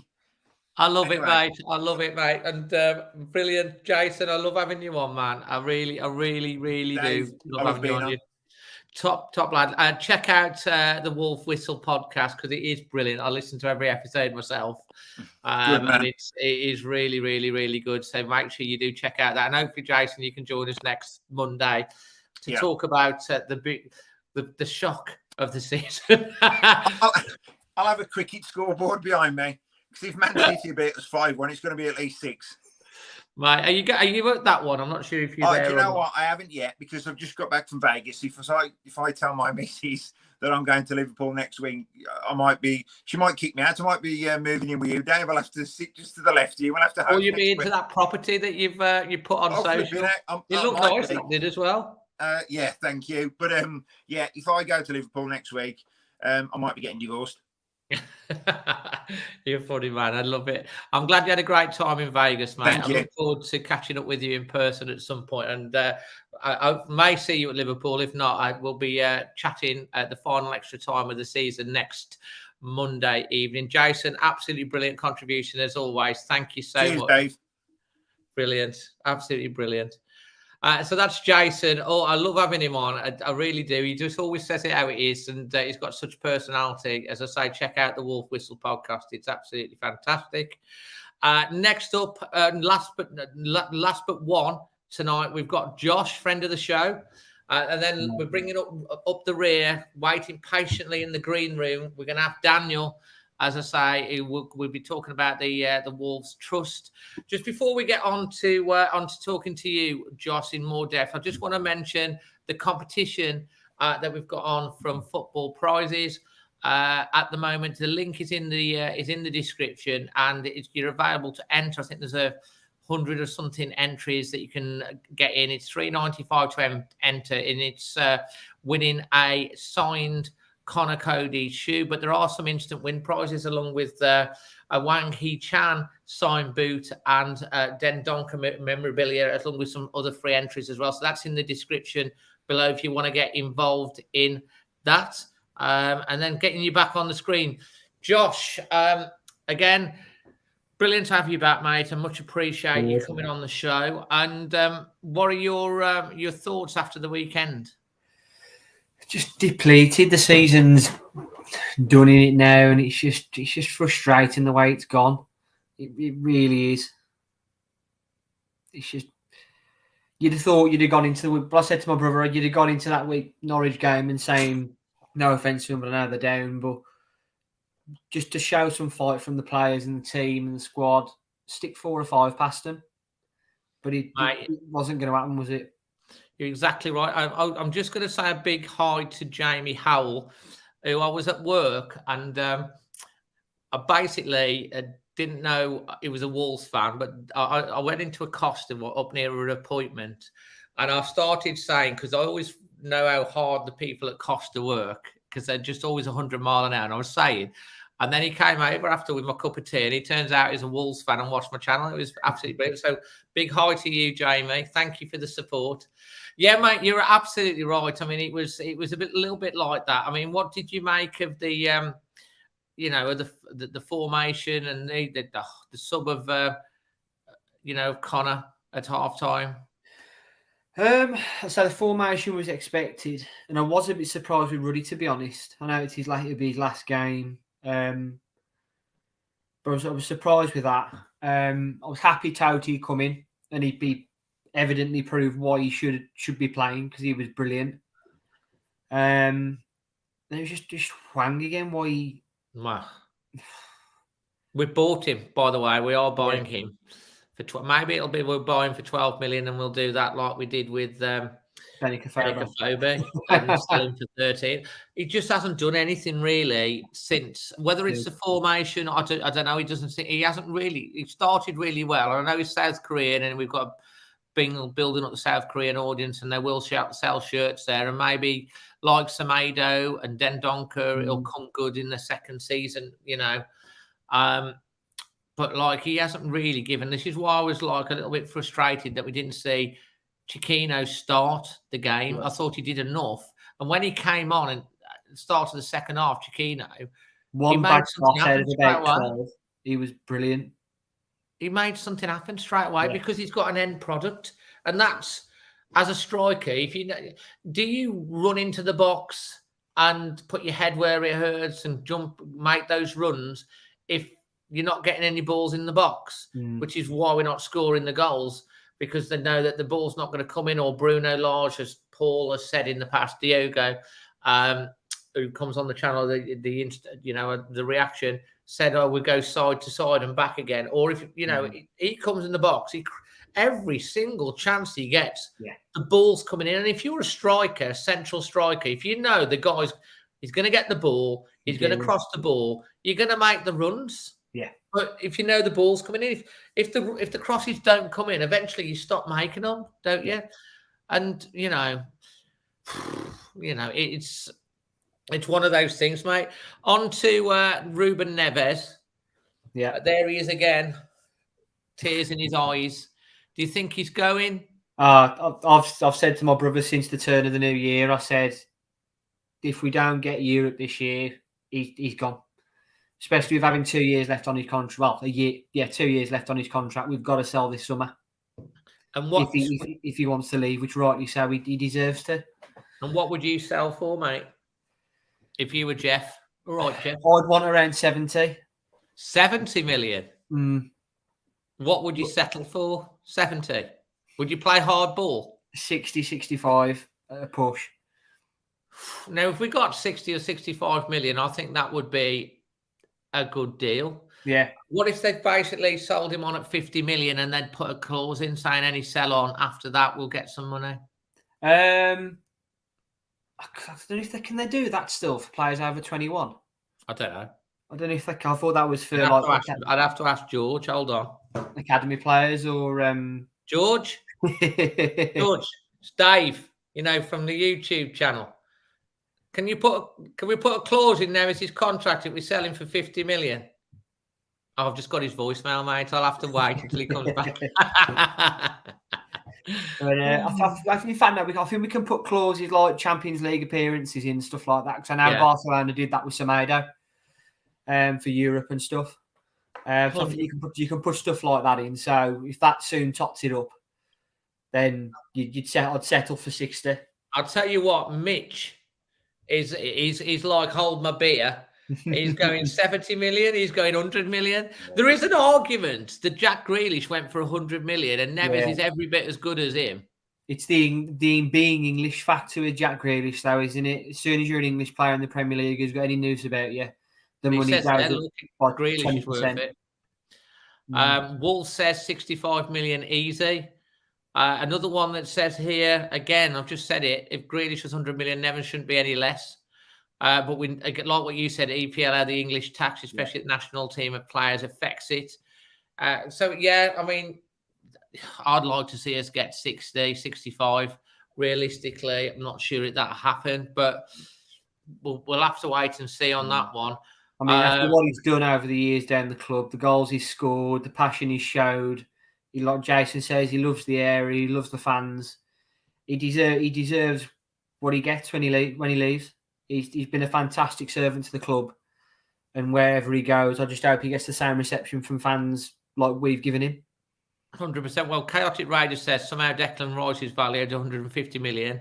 Yeah. Okay, and these are all members, by the way. If you see the little wolf's head next to them, that means they support the channel by becoming a member. And if you want to support the channel, And what we do, please become a member. We have a private Discord group as well. We have lots of natters. OK says Maguire is an £80 million player. Neves is £120 million player. It's like everyone's saying, hold my beer. Yeah. And go in higher. I think you've got to compare it to positional wise, and the only positional wise you can compare it to is the likes of Grealish. So you can't really compare him to Maguire, really. No, because of the position that he plays, yeah. But the other person he's comparing to is the rumour of Frankie de Jong from Barca to United at 75 million.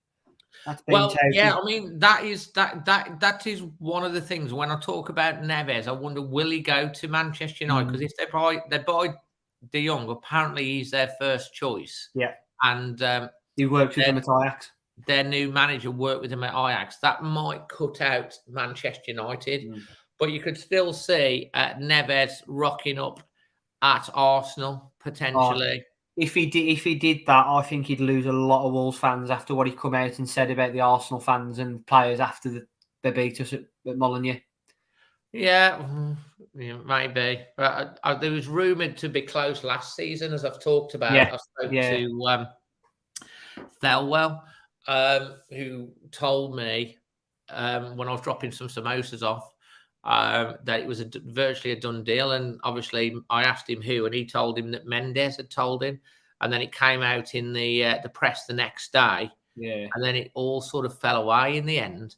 But Barcelona is supposed to be interested. Like as Jason says, they've not got anything to think. Although they've taken out something like £150 billion loan or something like that. They've taken out. That with the government again, that they still owe billions to. I don't know. If he goes, he's got to go abroad. Yeah, I wouldn't want him. I'd find it hard to see Neves come back and play against us. Yeah. That would be kind of difficult. I think it suits someone like. Go on. Go on, you go on. Say. So I think it suits someone like Juventus, but I don't know what their position-wise is regarding the Champions League and Europa League at the moment. I know they're about third or fourth in Syria. Yeah, well, Adrian Richards reckons Real Madrid.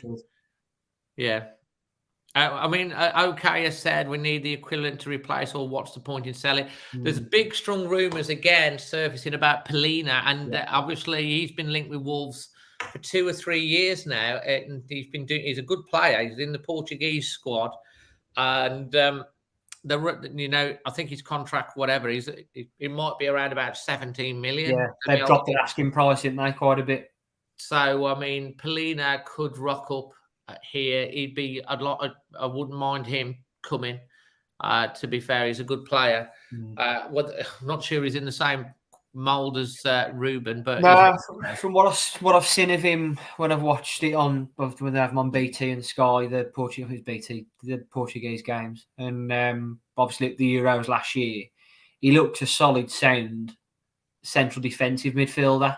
Yeah, can put himself about a bit, but long range passing and finishing, I don't think he's anywhere near the likes of Neves. There are going to be many that are.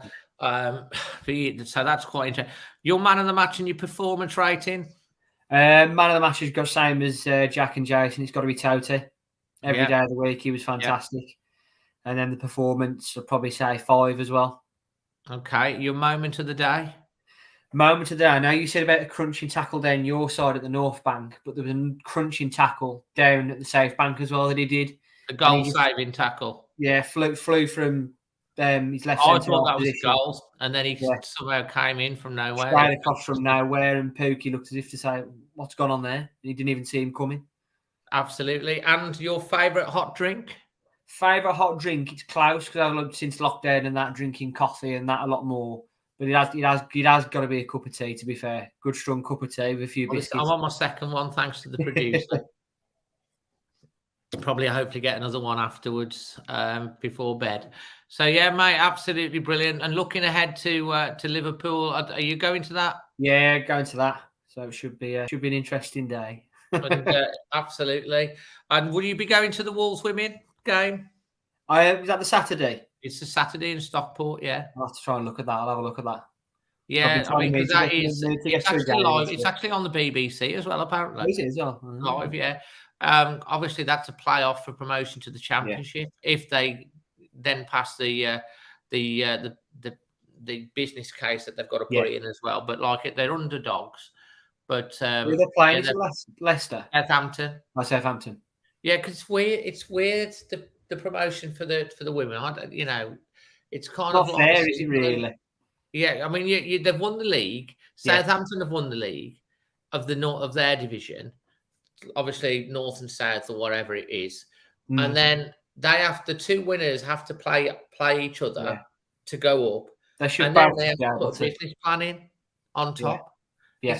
It's kind of like the Super League all over again. It's like if they win and they get promoted, they should go up. To me, it's like, but I guess it's like the non-league sides coming into the football league. They've got to be up to level and that type of thing. But yeah, I mean, it was it's going to be a tough match.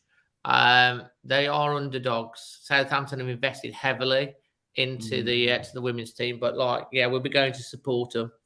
And hopefully, fingers crossed, I'll be having my hair game too top because we've ordered one. We went to the first anniversary. Obviously, that Emma's the Wolves ambassador for that as well, which is big. And Wolves have now an official partner, so the hopefully big stuff coming from that. And I picked up this coaster whilst I was there at the weekend for the first birthday party, and there was something like 60 ambassadors. They've got 5 Premier League clubs now partnered. They've got lots of the Football League, and I think there's big things to come. 157 clubs partnered with her game too now, which is absolutely fantastic. That's huge. It is. It's important, these sort of things, to raise awareness. And I'm just quite proud of Emma that she's stood up to be one of the Wolves ambassadors for that. So Liverpool, you got a score prediction? I can't pick. It's I can only see it going one way, and I couldn't even tell you how many goals that's going to be. After the City game, like Jason said, it's just going to be one of them. You want us to come out playing. I mean, my only hope is Southampton pull something out tomorrow. Well, that would make it interesting, wouldn't it? Yeah. I have got one final question to ask you, and it's the one I've asked everyone. Say Lopetegui is available, Bruno Lage. I've got my card, my pontoon card. You're on 16 or whatever it is, and I'm going to you. Do you want to stick with Bruno and invest with him, or do you want to twist and go for Lopetegui? I was a stick, but after reading multiple forums today and seeing people's You've not reactions, been on Molineux Mix. Yeah.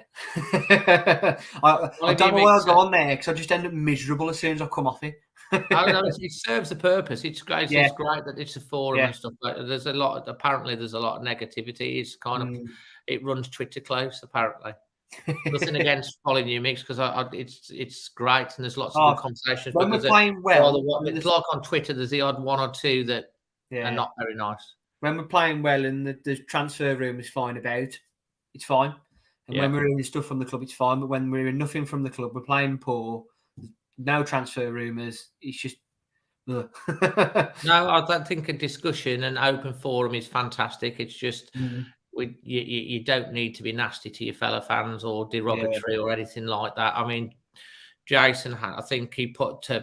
Jason will probably tell you, I think he put a picture of his Neves flag out, and then some Wolves fan decided to be daft about it. And it's like, why do they need to be like that? It's like, I don't get it. It's like, some people are just not very the same thing and toxic, and I just don't buy into it. It's horrible that anyone could be nasty to anyone, especially when they do so much for charity and stuff like that as well. So you'd twist, would you? I'll probably say twist on the basis of the likes of Lopetegui's potentially available, but it's if he wants to come. That's the only other thing.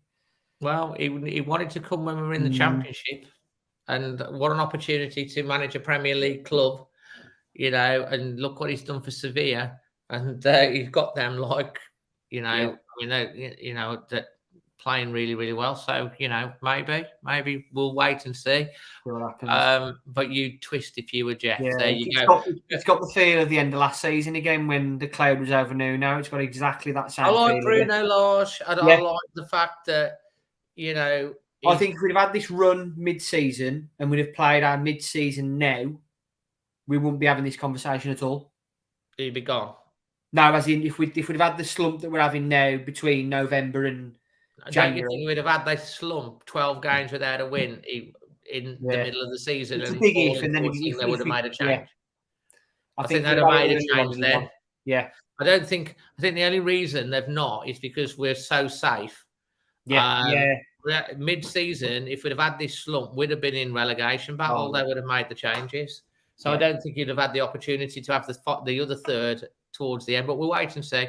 Josh, brilliant. We'll see you next. I hopefully see Anfield. May see you in Stockport, and we'll definitely see you next Monday. Will do. Cheers, Dave. Cheers, pal. Brilliant. So that's Josh, a friend of the show. And finally, thank you so much for being so patient. I'm delighted to introduce to you the brand new chairman of the Wolves 1877 Trust, Daniel Warren, making his debut on the show. Welcome, Daniel. Evening, Dave. You all right? Yeah, I'm good, man. I'm good. It's always entertaining on the show. We've had well over 100 people live throughout the entire. We're on 130 watching even now live on the show. We do get loads of watch it back on catch up, and then we have even more that listen to the show on the podcast when it goes up tomorrow on Spotify or Apple. So, guys, if you are watching, please smash a like if you're enjoying the discussion tonight, and on the video, and feel free to leave comment in the chat, and your comments are always welcome. Always put some on the screen. And if you want to become a member, as I say, you're more than welcome to do that and join the membership side of things. Darren, give us a bit of background about you for everyone, because it's your debut. Yeah, evening, everybody. A little bit about me. I've been a Wolves fan now for, the day I became a Wolves fan was that day in Cardiff. I was only about 10 or 11. I hadn't really made my mind up about football at that point, to be honest, even as a sport. My mate asked me around his flat, and 90 minutes later, I came out a Wolves fan. So evening, everybody, and thanks, Dave, for having me on the show. I know you've had trouble getting me on and stuff like that previously, so thanks for the opportunity to come on. Yeah, I am a busy bee at the moment. But yeah, no, so my time as a Wolves fan, I've been there through the good and the bad League One, and obviously the last few recent years, not comparable really in terms of what we've gone through. I think looking and talking about what's been said earlier, I think the club's at a little bit of a crossroads now where it has to make some very key decisions. I actually think this summer, and the discussion we're having about manager and also players this summer, is as big as that season when Nuno came in. The club were at a crossroads there. I think if Fosun had got it wrong when they sacked Paul Lambert, we could have been back in League One. It worked. We got promoted, and the rest is history, sort of thing. But I think we're at that point now where they made the right moves in the transfer window. They learned from the first season. They learned from it, and they had a plan, and they went with the plan, and they backed the plan. They invested in the players. They sold it to the likes of Jota and Jimenez, and not Jimenez, because obviously he come the year after, and Neves. Bonatini. Bonatini, who did well for us, had scored 6 games in a row or something like that. Yeah. And, they did. And obviously we got to Europe. We've had the FFP issues and we've had the pandemic, which I think has stifled things a little bit. And, they have to run a tight ship. But now's the time.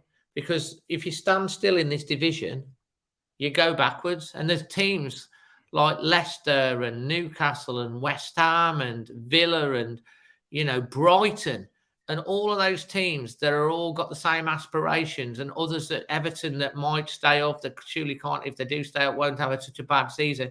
If Wolves have got to make the right moves in the transfer window, Jason made a very big point about they need to go early. They need to get their business done. And so that the manager can plan and not leave it till like lastminute.com. Oh, like we're on transfer. They used to get it done early.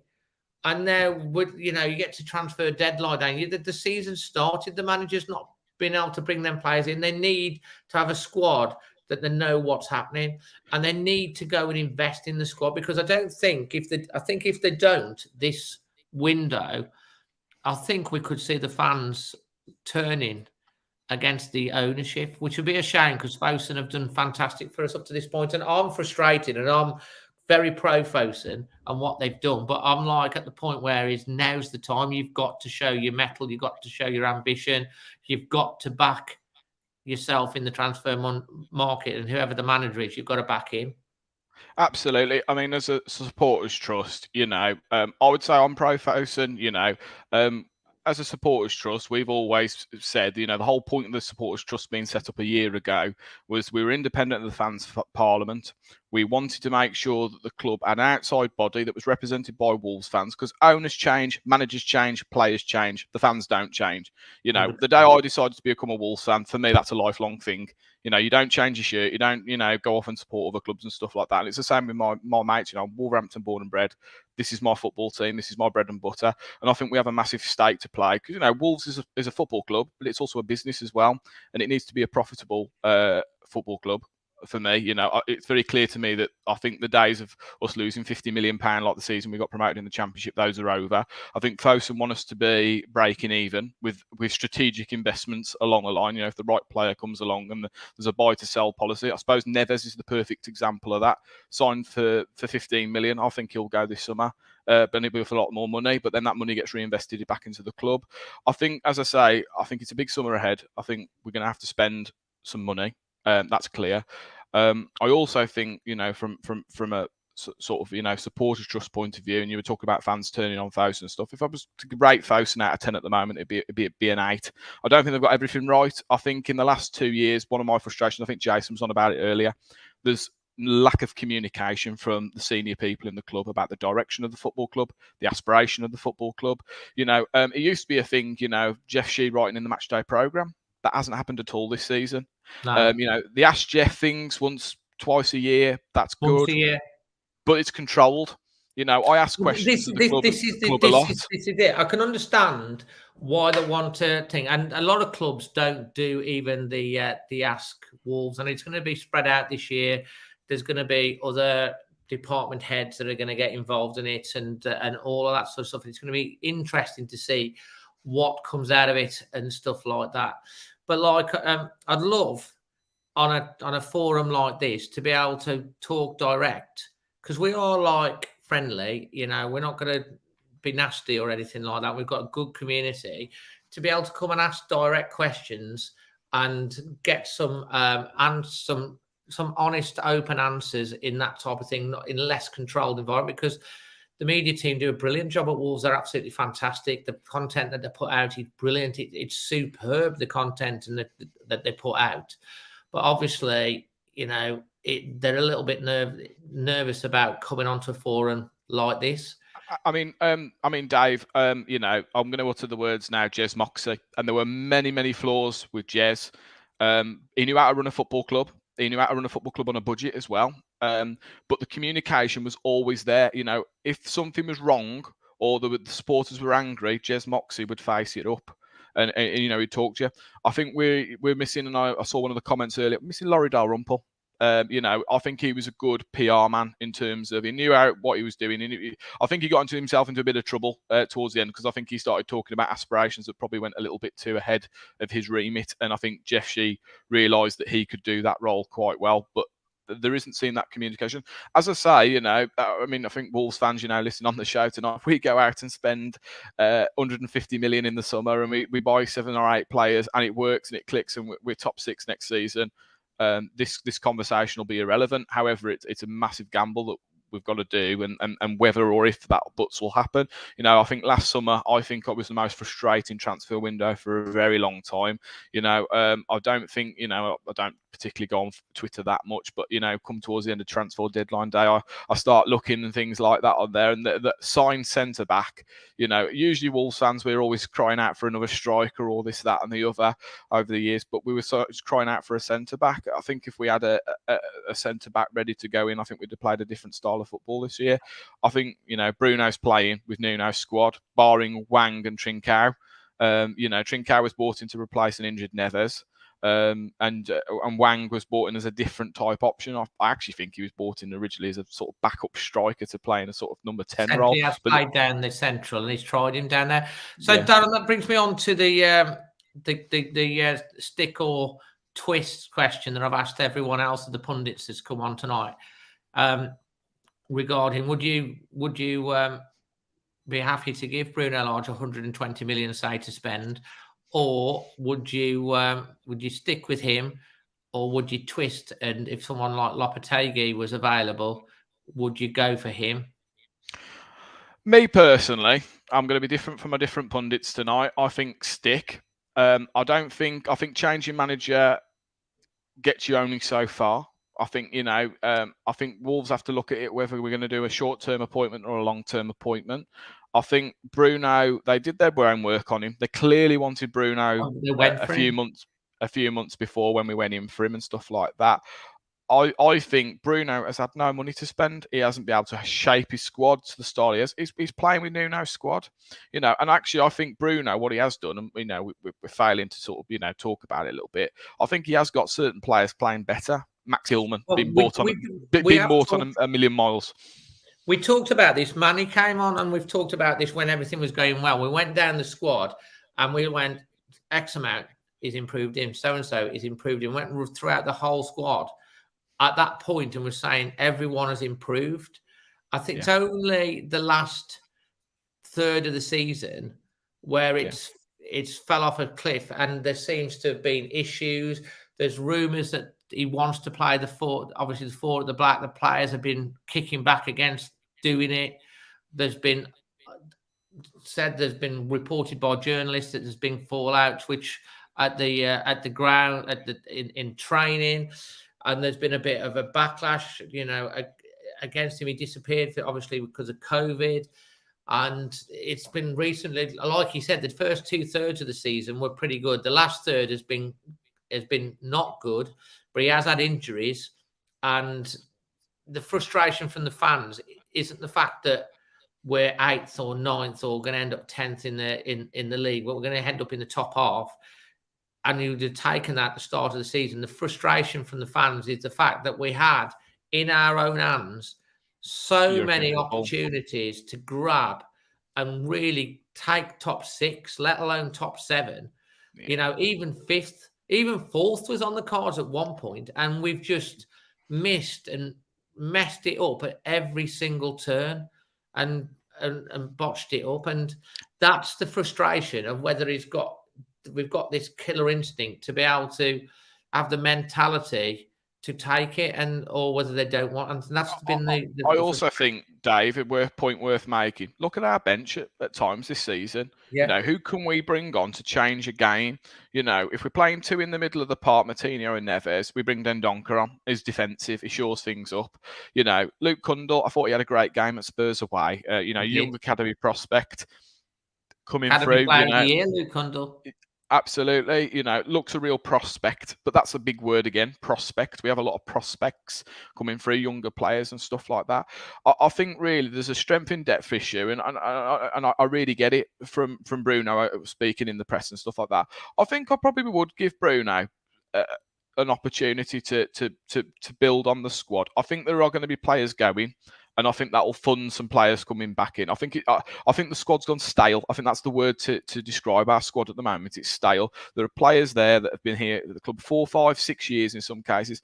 I love Romain Sayers, by the way. I think he's had his best season in a Wolves top this year. Right, I think he's been brilliant. When he goes in on a player, the other player goes, I've been visited by Romain Sayers, and I think he's great, but I think he was someone who probably needs to move on. I think Bolly needs to move on. Players like that, and we need to adapt and look at different signings and stuff like that. Moutinho, love Moutinho to bits. I think Moutinho is one of the best players I've ever seen in a Wolves shirt. A lot of love for Ruben Neves tonight, but Joe's the master. He's Ruben was the apprentice. Joe's the master, sort of thing like that. And I think from my perspective, sort of thing, I'd like to keep Moutinho, but I think there needs to be some changes. I don't think Moutinho is a 38-game Premier League player next season. I think he's a 20-game player, some starts and some coming off the bench to shore up a little bit of quality here and there to bring through. I mean, imagine being Luke Cundle in our youth academy, looking to Jan Moutinho as it's an inspiration. And then you've got the likes of Morgan Gibbs-White, who's had a tremendous season at Sheffield United, goals, assists, player of the season. You know, Sheffield United 2-1 down in the first. I hope they. To be honest, I'd like to see Morgan come back personally. I know some people disagree with me. Absolutely, I think the lad had a bit of a chip on his shoulder personally. He You know, he's got a bit of celebrity girlfriend and stuff like that, and I think he had a lot very young. However, I think he's manned up. He's grown up. We've had many players like that at Wolves over the years that we've let go. Keith Andrews, Mark Davies. I know we're talking quite a few years ago. Young players given a lot of responsibility, and you know they're the next one coming through. The next, you know, is one of our own, as we say, sort of thing, and that adds extra pressure. But I'd give Morgan a go next season. I wouldn't sell him. You know, I think Morgan Gibbs-White at the moment is worth £20 million by his performances in the Championship, being English and stuff like that. Also, we're going to have a problem next season with our bench with the 5 substitutes. I think a certain number of them have to be under 23 and have to be homegrown. So you know, 9 substitutes and 3 have got to be under 23. So there you go. So I think Morgan fits that bill for us. I mean, like, I think he'll want game time, but I think he could get it if Bruno, as I was saying, this is why I'm saying with the stick. In the 4-2-3-1 system, he fits in very nicely in that just behind the forward. Yeah, and if actually anything from a tactical point of view, you know, I'm no football manager or anything like that, Dave. I'll be absolutely stretching the imagination by that. But I think that's something we've been lacking now for 2 seasons, is someone playing in behind a striker or wingers to sort of have that person running in the box. I mean, I think Bruno sort of allowed players to run into the box at the beginning of the season.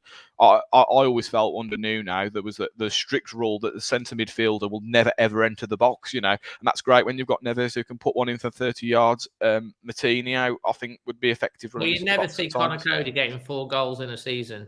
No, and that's another player who I think, you know, take out the last 12 games and our defence becoming leaky. And let's be aware how many of those games has Max Kilman played. I mean, Max, for me, if he hadn't got injured and he hadn't been dropped, Max, for me, would have pushed Jose Sarr for player of the season. Would have pushed him all the way. I mean, we've missed him. Absolutely massive. I mean, yeah. I mean, Bolly, for me, hasn't been a reply.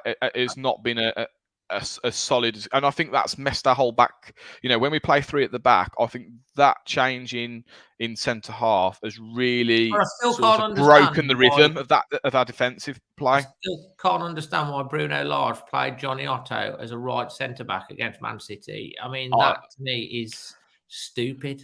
I mean, Kevin De Bruyne had so much space in front of. This is our manager. I love Bruno, and I'm kind of with you on the fact that I wanted to see him if they're going to keep him back properly, so he can play the exciting attacking football with the players that he wants.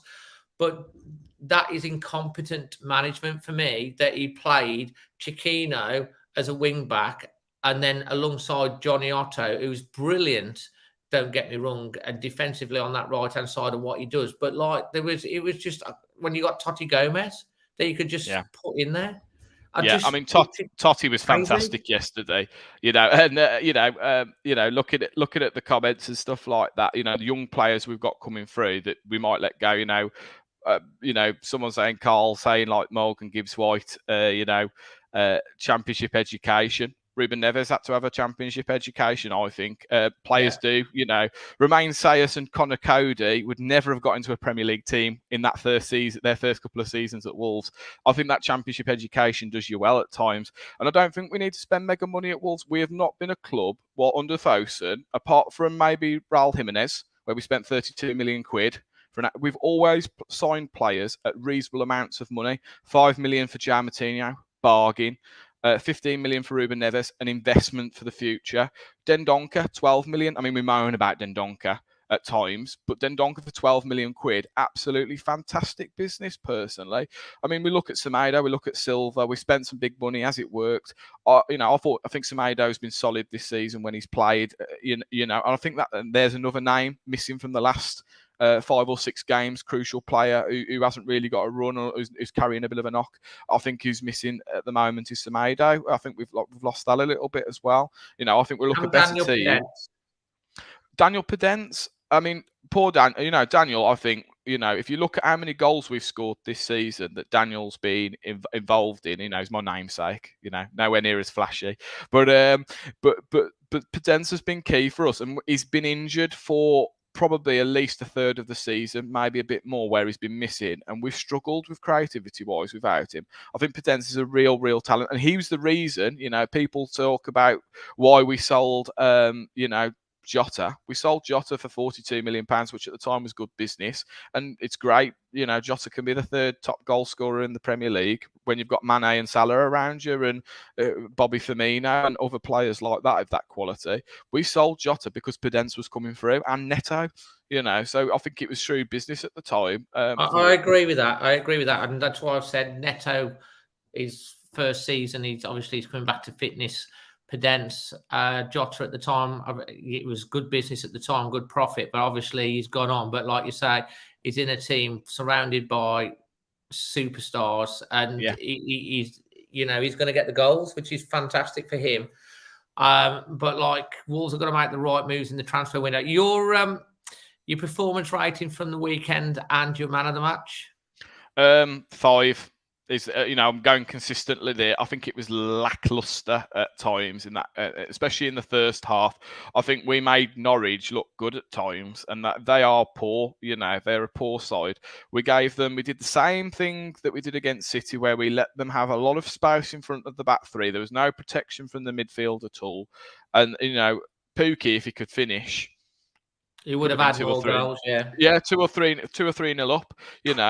For me, man of the match, I'm going different from my other pundits tonight. I think Aït-Nouri, for the very fact that he had to be in that place at the right time. I think from a fullback point of view, running into the box has been key. And not enough times this season, the fullback run into the far post to get ahead, because the amount of times the ball's come across the box and no one's been there. Aït-Nouri, right place, right time for me. But, the guy on before me said, Josh, Totti with that, it was the tackle up the, up the North Bank end was brilliant. Had me, I already stand in the South Bank. I'm a South Bank season ticket holder, but already had me applauding. But that goal, it would have been a goal.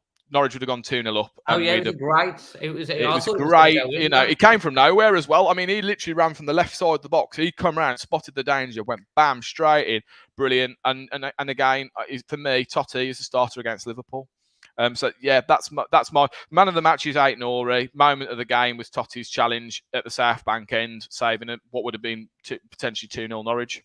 Okay, and the key question: your favourite hot drink? I'm a tea man. I can't drink coffee after 12 o'clock. I'll be awake all night. I am a tea man, but I have a cardinal sin. If I get a bar of chocolate, whether it have wafer or whatever, you've got to dip it in your tea. It tastes a lot better. Oh, yes. Some people now, I'm awaiting the comments on that now of blasphemy, but I want to ask love a little dip of chocolate. We will be, I am working on getting a vote feature for this, by the way. I have asked the question to a few people so we can have more interaction. That will be coming at some point, one way or another, whether it's this season or next season. But if you're watching and you do like my content, please hit the bell notifications on, because you'll get notified. But what we're going to go and talk to Daniel in a second now, just about the trust. But whilst we're doing that, we want to know whether or not it's a cardinal sin to dip a chocolate bar in your tea. Yes or not? Yes or no? I'm dreading this, Dave. Whether that is a sin against man. Adrian Richards has just highlighted that comment for me, Dave. Adrian Twix dipper, absolutely spot on there. Like a little bit of caramel in the chocolate, get all day long, definitely. Well, Kieran Russell's gone yes. So far you're going well. Merv Bennett's liking the Chosford Digesticle Penguin and nothing else. I think digestives are a bit lightweight when it comes to tea, and I hate to sound like Peter Kay, but chocolate hobnobs hold up the best, really, in terms of if you or like your Tunnocks wafer bars, they hold up well. But I find a digestive just disintegrates, and actually that's the one thing.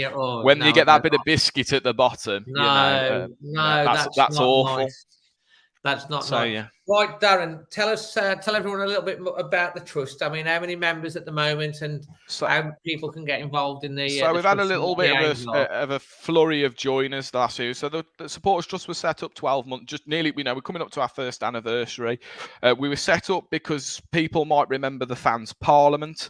The Fans Parliament was very selective of who it had on. The club picked who it wanted. It was perceived as a closed shop, wasn't it? It was a closed shop. I mean, Dave, I applied to go onto the Fans Parliament. I wanted to give my view. I wanted to know a little bit more about how the club was being run, understand the decisions more. Wolverhampton Wanderers is my weekend passion. I want to understand how the football club's run, the footing it's on, things like that. Some people might say I'm boring, but what we see on the pitch for 90 minutes, everything that goes on in the background, whether that be the training ground or the strategic decisions of the club, it all goes in to that. And I think from that point of view, I wanted to be involved in the Fans Parliament, but it was a closed shop to me. I didn't fit what the club wanted at the time. I'd made some comments previously in a previous role when I was a local councillor, when they had the money shop sponsor. I came out against the money shop sponsorship, and that was about 5 or 6 years ago before Fawson took over. And when I put my name forward to go on the Fans Parliament, they must have seen me as a little bit of oh, he's going to cause us trouble, don't go on. The Supporters Trust is completely independent of the club.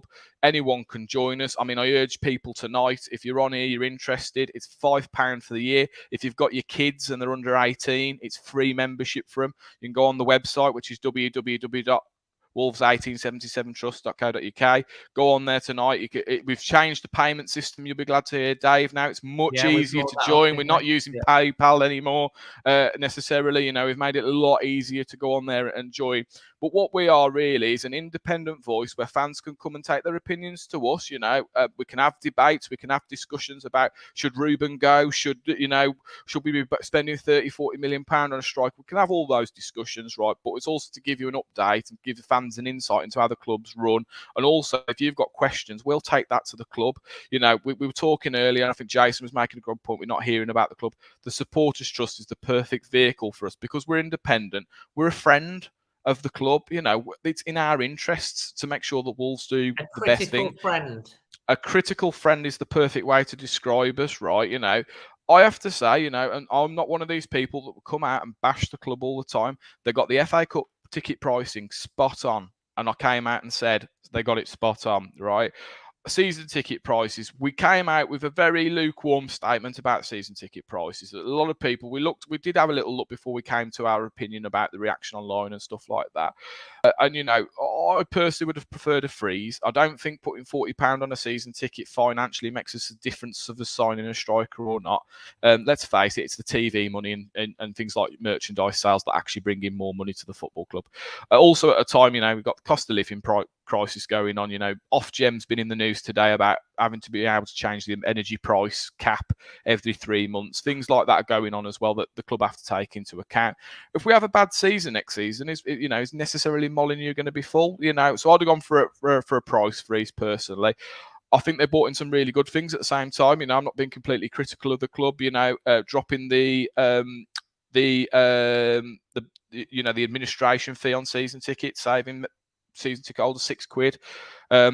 Making the direct debit scheme over 9 months, making it slightly more affordable. These were all really positive things. By the way, don't think that the club, they did talk about it. I sit on the ticketing forum. The club were putting these ideas out, but I raised those issues back in January, talking about needing to increase the direct debit scheme, so I was making those points, not as the chairman at the time, but as our member. We do include, I saw Paul Harris there, do we include disabled supporters? Absolutely. We want disabled supporters. In fact, that's a group at the moment that we're quite underrepresented in at the moment, to be honest, Dave. We don't have enough disabled supporters as members of the trust because your views and the issues that you face are absolutely critical. There are things that, challenges you guys face going to games that I won't necessarily see those challenges and things like that. Carl's asked about membership prices. If you're an adult over 18, it's £5 for the year. And also one thing I'd like I think he means about the Wolves membership prices. Oh yeah, no, and that's another thing. We made a point about membership prices. I'm not completely 100% sure about the value for money of the membership at the moment. I think it's gone up. It's been a slightly disproportional. rise. I know the club are talking about many other different ways of making membership work, cashback schemes and things like that they're looking at. They've had those discussions with us and talked to us about these sort of options and things like that. Sometimes, the club, don't want us to talk openly about some of the things that they're looking at, but that's one thing that they're trying to do to try and make the make the membership more value for money sort of thing. I think when it was brought out as a concept, it was really good concept. But I think when they released when the club launched the membership scheme, it was £20 for the year. It was really reasonable. I think it's now £38. So in 10 years, 11 years it's been around, it's doubled in price. And obviously the membership scheme at the moment seems as a sort of backdrop if you're on that season ticket waiting list. Yeah.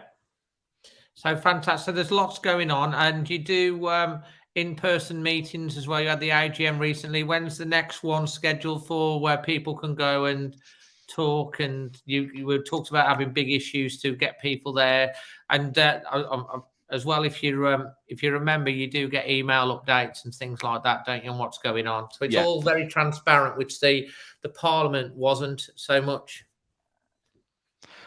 So we are looking at a full member meeting in July. One of the things that, we're in our infancy as a supporters trust. We do meet at the Emerald Club, and I'll give them a little mention tonight because they've been really good hosts. They don't charge us for using their back room and things like that. We've got a board meeting next month where we're going to be looking at different options of things like that. But we're hoping to have an all-member meeting before the start of next season, probably mid-July. And we are looking also at trying to get a former player along as well. I think that works really well, where they can talk about their time at the club. Supporters get something out of it. They get a bit of an insight from a former player and stuff like that. By the way, Jody Craddock, what a servant he was to our football club. He's the Supporters Trust president, and he, absolutely committed to the Supporters Trust and supporting us. He's our honorary president. So, thanks to Jody for doing that. But I really think, over the next few months, we're going to have some interesting topics at our next Supporters Trust. I'm hoping, if we get the business done deal, that we'll be able to talk about some new signings as well. Daniel, just whilst you're on that, I was about to say, but Wolves, Jason just said, Jason is the chairman of the All Stars. So he can probably help with that. Well, both of you stop on at the end, and we can. Absolutely happy to have a chat with Jason about that, and obviously, if he can help me out with that, this is what the community is all about: working together, and that sort of helping each other out and stuff like that. So that's absolutely. And by the way, I say to people, on here tonight, if you don't like what I'm saying about the club and that, we're completely democratic. Join the Supporters Trust. Have your say, come along. And you know what? I'm open to ideas. I'm open to different views. If you'd have told me made some of the points before I even come on this show tonight, listening to how fans change some of my perspective about some things that fans feel about certain things just by reading the comments and stuff like that. So, I'm honest, open. That's one of the great things about, because I do the thing is like that we do have a great community and a good, as I say, there's been, over 100 people on here watching the whole time, contributing and stuff like that. And the thing that I love about, we're talking on the screen, but there's conversations going. We highlight just a few of the comments, but you do get a good vox pop of opinions on stuff, which is what you want to hear, which is great. Why I wanted you to come on and obviously be able to talk and stuff like that. So that's I'm glad that you're getting that out of that. And obviously we can hopefully connect Jason might be able to help you with a former player to come to one of the next events as well, which would be amazing. And that'd be brilliant. And Dave, I've got to say to you, I've really enjoyed tonight. Long wait to come on, mind, but I don't mind that. I think it's been really interesting tonight. Listen to the other guys as well. It's been brilliant, sort of thing. More than happy to come on again if you want me. I don't know if your ratings have gone down by me being on. You might not want me back. Message. This is open to anyone of any views. I've sometimes got people that are very radical in the comments, and I'm just saying, you know what? Come on and have your view, because that creates debate. As long as you're not, that people don't come on and start effing and blinding, because we're a family-friendly channel. Absolutely. You don't need to. You can make your point as strong as you want, and obviously I'll challenge those points, and the people in the chat will challenge the points. But that's the great thing. Everyone on here is really, whether they've got a strong view one way or the other, they're respectful of everyone's views, and that's what the fan base as a whole should be about. Absolutely. Can I just say, like, you know, supporters trust meetings that we've had so far, and we've had really good attendances for a sort of group in its fledgling. We've never had any problems with things like that. You know, it's always been very open. If people have a different view and things like that, it's always been discussed in a really open and insightful forum and things like that. One thing I would say, like, from our point of view, and this is my appeal to your viewers tonight, is give us a go, join us, because the more people we get in the supporters trust, the more notice the club will take us. We don't have a divine right to have the earpiece of the club. We don't. That's something that has to be earned by being representative of Wolves fans and things like that. We are one of the last Premier League clubs to have an independent supporters trust, because we were one of the pioneers with the fan parliament and things like that, Dave, back in the day. But what we really, really, really need is more people to join us. I know it's a fiver. I know things are hard at the moment, but I promise you, you know, if we can get a couple of former players along to you know, I know our fan base is spread all over the country and stuff like that. But if you come along to one of our meetings, hear a former player, have a good chat with fellow Wolves fans, that fiver's worth nothing. And also, one of the things that I would say as well is, you know, we have running costs as a supporters trust, our website, things like that cost money to run. We're all volunteers, the board. We don't take a penny out of the club or out of the trust or anything like that. But one thing I would say is the more people we get joined, it actually becomes an economy where we can reduce the membership price for all. You know, that's something that we've discussed in the past. I think the good thing about membership is that you know, when people pay the £5 for the year, they're invested into it rather than just a tick box to join. And that £5 means that they're actually properly invested rather than I'll just join for the sake of it. I think that's what's important. I mean, for example, sorry, Dave, one quick point on that I would make as well. Sorry, just to interrupt there. One thing I would say is that, you know, if you go to a former player night, and you pay money to go and listen to a full play, you get that free with your membership. I think you're getting something. I will tell you though that Jason organises some fantastic events which raises an awful lot of money for charities with some of the players. I've been to a couple of them. They've got they're absolutely brilliant. And you get a meal with them and all sorts as well. So they are fantastic because they raise a lot of money for charity as well, and they're fantastic. But just regarding, Carl says, is it £5 per person? There's a family membership as well, isn't there? No, we actually suspended the family membership because what we said we would do is it's £5 per adult over 18, and it's free for under 18s, because what we decided to do is make it free for kids that are under 18 as well. Sense. So we dropped the family membership, but it's £5 per person, Carl. You can pay. You can go on there and make a sort of standing payment. If you go for a certain option, you can auto renew for the next year as well. It's really easy to join now. We did have some problems over the last few months because we were using something called, we were having to use PayPal because we highlighted that, didn't we? Me and Emma at the AGM and stuff. So it's good that that's been done. Listen, one of the things that's suggested, I'm definitely open to do it, especially in the close season, is we can have you on just as a thing, and we can have an open forum with questions and things like that. Absolutely. I mean, there's absolutely about key things, and you can get a really good insight on what the guys are tuning to hear think as well. So we'd be I mean, I sit on, and it meets monthly, but it's not going to meet as often over the summer. I sit on the ticketing forum for the club. Our secretary Anne sits on the match day forum, experience sort of thing. We've got Kashmir sits on the equality and diversity group.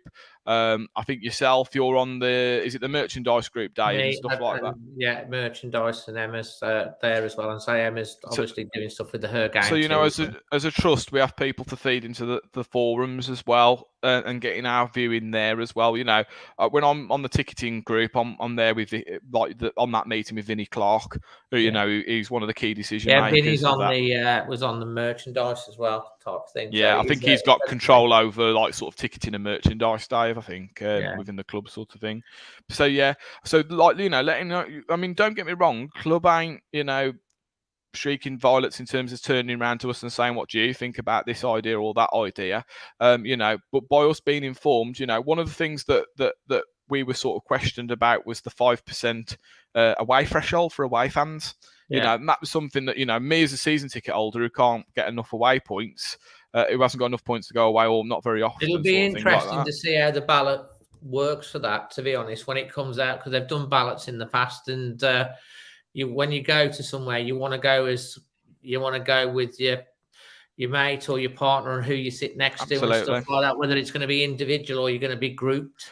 I understand from the last meeting when they were talking about it that you're able to group it, and you can group it to a certain amount of people as well. Now, obviously, you know, Bournemouth have been promoted to the Premier League. That ain't going to ballot. Brentford, that doesn't go to ballot. Fulham, we might get there, you know, and if, you know, God forbid, if Luton get promoted, that's another away game you can strike Luton won't be getting promoted because they've been knocked out to Huddersfield tonight, but that does mean 6 points if they go off. I don't want Huddersfield to go off because we you know, they might only win 3 games, and that 2 of them will be against us. Anyway, we're gonna finish off tonight now because I was trying to keep it down for an hour and a half, and it's ended up being another 2-hour special, which has been fantastic. Some great views. Thank you to everyone in the comments. Again, please smash a like on the video. Give us, you know, if you listen to it on the podcast, give us some rating on the on Apple and Spotify, a 5-star rating. That would help as well. I really appreciate it. And thanks to all my guests tonight, Jason, yourself, Darren, Josh, and of course Jack. And if you want to get on the show at any point, this is an open show. This is like the WM phone-in show. Anyone can come on.